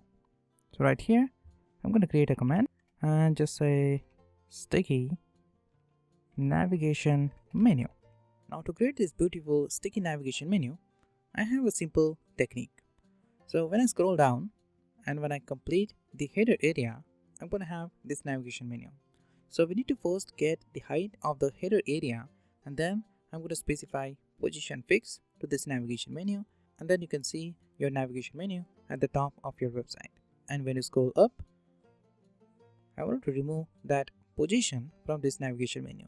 So I'm going to open the main.js file, and right here I'm going to first get the height of the header area. So I'm going to call here a let and call here now offset, and I just wanted to get the top height of the header area. So I'm going to say here, I'm going to select the jQuery object, and inside it I'm going to just call header area, and I wanted to get the height of this header area. So using height method you can get the header area, and I wanted to add 50 more in this height like this. When we have this height of my header area, I'm going to just create here a function, and I'm going to name that function navbar fix. And inside this function I'm going to say if, then I'm going to select header area. So I'm going to call jQuery object and just select the header area, and I'm going to get the length of this header area. So I'm going to call length, and just after that, and in the if statement I'm going to first select the window object. So I'm going to select window and just call a scroll event and just specify an handler function like this. So when we scroll using a mouse, we are going to execute this scroll event, and inside the scroll event I'm going to call a variable let scroll is equal to, select the window again, and I want to call scroll top method. So this is going to return a number to this scroll variable. So when I have the scroll top number, I'm going to just check if, here if scroll is greater than or equal to the nav offset top, then I'm going to execute this if block, or I'm going to execute this else block. So I'm going to check if this scroll top variable is greater than this nav offset top, then I want to add a position fix to the navbar, or I want to remove the fixed position from the navbar. I'm going to first select here navbar, so I'm going to call jQuery object, and in the single quote I'm going to first select header area, then I'm going to select main menu, and to this main menu I'm going to add a class called navbar fix. So if the scroll is greater than or equal to this nav offset top, I'm going to add this navbar fix class to this navigation menu, or I wanted to remove this class. So I'm going to copy this statement, paste it down here, and just change this method to remove class, right, like this. Now save the changes, and this will not do anything right now because you don't have this navbar fix class, so we need to create it. So I'm going to just copy this class and create it in the global.css file right here. I'm going to just create this class here. So to this class I'm going to specify position, which is, as I said earlier, I'm going to specify position fix to it, then specify width is going to be 100%, then specify top property, and the top is going to be -1 pixel, then the left is going to be 0, and the right is going to be 0. Just after that I want to specify background color to it, so I'm going to specify background and specify white color. Just after that I'm going to specify box shadow and call a variable box shadow. I'm going to specify z index property, so I'm going to specify z index. It's going to be 999 because I wanted to bring this navigation at the top order, so I'm going to say here 999, and I want to add a transition on the background, so I'm going to say transition background, and I'm going to say 1 second is. Save the changes, I just need to call this function navbar fix and just call the parenthesis. Save the changes, and now you're going to get your result, right? Like this.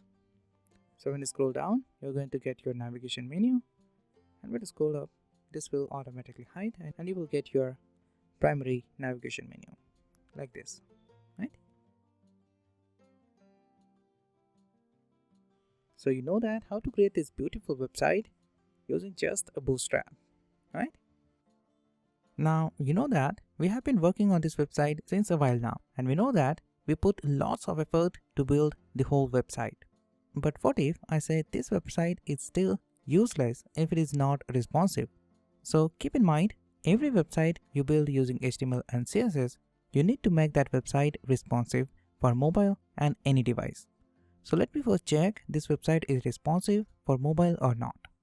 So if I just open my inspect tool, so I'm going to press, if I just press Ctrl+Shift+I, I can see this website is responsive or not. So I'm going to just click on this mobile icon, and as you can see here, this is my viewport, and for my viewport, this website is responsive. But what if I change this viewport? And I'm going to change this viewport and just change it. You can see here, I just opened the mobile viewport, and on the mobile viewport, this website is not responsive. So we need to make this website responsive for mobile, tablet, and other devices as well. I'm going to show you how you can make this website responsive for mobile and tablet devices. So let's get started and understand how to make this website responsive. So I'm going to open my project and open index.html file. And inside this file, I'm going to create a new file in the CSS folder right here. I'm going to create a new file and name that file responsive.css. And I'm going to link this file to index.html just after this custom style sheet. Make sure you link this responsive.css just after this custom styling. So you don't need to specify important keyword to any styling. So we're going to override the default styling using this responsive.css file. So I'm going to link that just after this style.css. So I'm going to first create here a multi-line comment and just here responsive CSS file. And inside this file, I'm going to call a link tag and link this file to this HTML. So I'm going to simply specify CSS folder and responsive.css. Save the changes and just open the responsive.css file, and I'm going to toggle this window on the right side like this. And just after that, I'm going to get started and make this website responsive for mobile, tablet, and desktop. So I'm going to create here a media query to make this website responsive. So I'm going to first create here a command, and in this command I'm going to say if the viewport is equal to 340 pixel or less than that, I'm going to create here a media query. So I'm going to add here add media only screen, and I'm going to just say here max width and specify 340 pixel. It means if the viewport is less than or equal to 340 pixel, I'm going to apply these classes to these HTML elements, right? So I'm going to just select few elements from this HTML. So I'm going to first simply select the navbar, right? Because you're not going to get this navbar here. So I'm going to first select the navbar. So I'm going to select it. So I'm going to first select the header area, then select main menu, then I'm going to select navbar, right? Just after that, I want to remove padding and margin from this navbar. So I'm going to select padding, and I'm going to specify 4% padding to this navbar, and margin is going to be 0. Save the changes, and when I save changes, you can see we have this navbar here. Now I just want to change this padding to padding 2, right? Save the changes, and now you can see we have this navbar here. Now what I want, I'm going to remove padding and margin from these elements as well. So I'm going to select these elements one by one and remove margin and padding. So instead of selecting all these sections one by one and specifying these properties, I'm going to select that right here as well. So if I just specify here comma and then select navbar brand area, and to select the navbar brand, I'm going to select header area, then select main menu, navbar, and then select navbar brand class. and I just want to specify padding 2 and padding 0 to this section. So I just specify that right here. Just out of that, I'm going to specify here comma and select my next section. So I'm going to select subscribe title section. So right here you can see I just selected site main class, then select subscribers area, then select subscribe, and then selected subscribe title.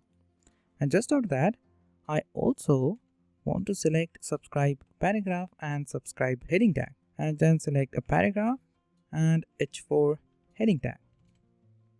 Now just out of that, I'm going to select subscribe area, so I'm going to select it and paste it here, and then I'm going to select this subscribe, and I'm going to remove padding from the subscribe as well, so I'm going to paste it down here. Now just after that, I want to change this font size of this h1 heading tag. So I'm going to first select this h1 heading tag. So I'm going to just open the project, and down here I'm going to first select the h1 heading tag, this one, and I want to specify font size to it. So I'm going to specify font size 41 pixel. When I save the changes, you can see I just specify font size to this h1 heading tag. Just after that, I want to specify width to this input text box, this one, right? So I'm going to just select this input text box. So once I select this text box, I'm going to just specify width, and the width is going to be 15 rem. Save the changes. I just changed the width of this text box. I'm going to select this services area and specify some different width.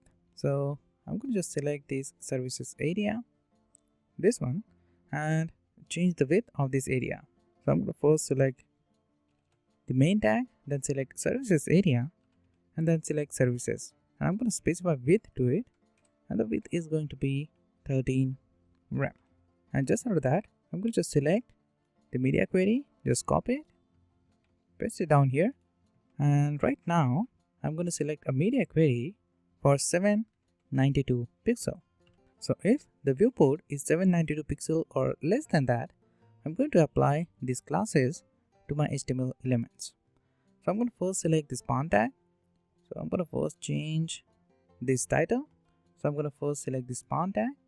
So I'm going to first select site main class, then select about area, then select about title, select the h1, and then select this font tag. And I want to specify font size to it, and the font size is going to be 31 pixel. Then I'm going to specify letter spacing, and the letter spacing is going to be 10 pixel. When I save the changes, you can see I just have different font size to this area. Now just after that, I'm going to select the ears area right here. I'm going to select this area and just change padding left property. So I'm going to first select it right here. I'm going to select the ears area, and just out of that, I'm going to specify padding left, and the padding left is going to be 1%, and width is going to be 49%. And just after that, I'm going to change the margin left and width of this BG area, right? So I'm going to first select the BG panel, select the BG panel like this. So I'm going to first select the site main, then brand area, and then select this BG panel. And I want to specify margin left property to it, and it's going to be 30%. And I'm going to specify width is going to be 80%. When I save the changes, I'm going to have this type of result here. And just out of that, I'm going to select this call area and change the padding left property of this area. So I'm going to first select it and specify padding left 3%. Save the changes. You can see we have this call area here. Now, just out of that, I'm going to just first select buttons, these ones, all these buttons, and just change font family of these buttons. So I'm going to first select all these buttons in this media query like this, and specify font. The font is going to be normal, width is going to be 500, then specify font size 18 pixel, and then specify 40 pixel line height, and the font family Roboto. And just after that, once I have these buttons, I'm going to select the paragraph in the about section and specify 0 padding to it. I'm going to just select this paragraph. So So I'm going to first select the site main class, then about area, and then select about title. And select the paragraph and specify padding to it. Padding is going to be 0%. Save the changes.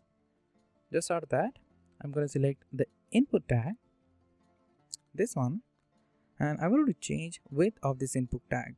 So I'm going to first select this input tag, and I want to change the width of this input tag, and I want to change 20 rem, and the margin is going to be 5%.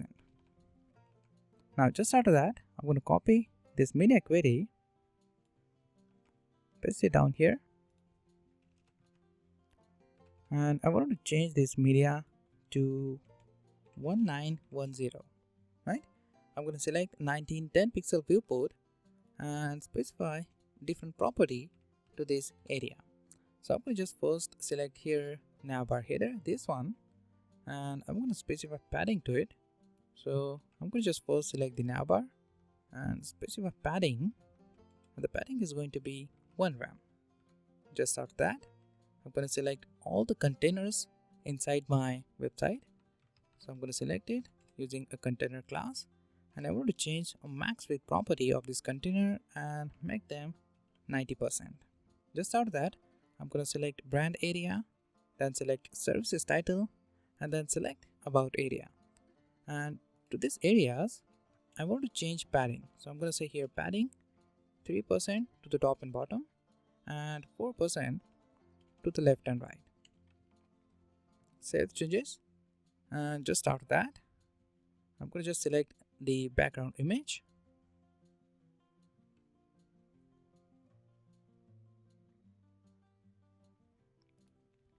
Now just after that, I want to add some padding.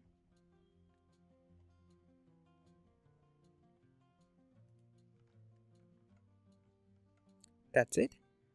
Once you've done that, just save all the changes and just open this website on your desktop viewport. So if I just open this website on 1920 viewport, this website is absolutely ready for the desktop, right? And if I change the viewport and open the tablet viewport, if I click on this tablet viewport, you can see this website is responsive, right? This website is responsive for tablet. Now let me just check this website is responsive for mobile or not. So if I just click on this 320 pixel viewport, and now if you check this website for the mobile device, you can find this website is responsive for mobile as well, right? It's not completely responsive, but we make this website responsive for mobile as well, right? Oops, I need to add important keyword to this input text box. So I'm going to change it right here. So I'm going to specify here important keyword, save the changes. Now you can see, right? Now as you can see here, this website is responsive for mobile as well.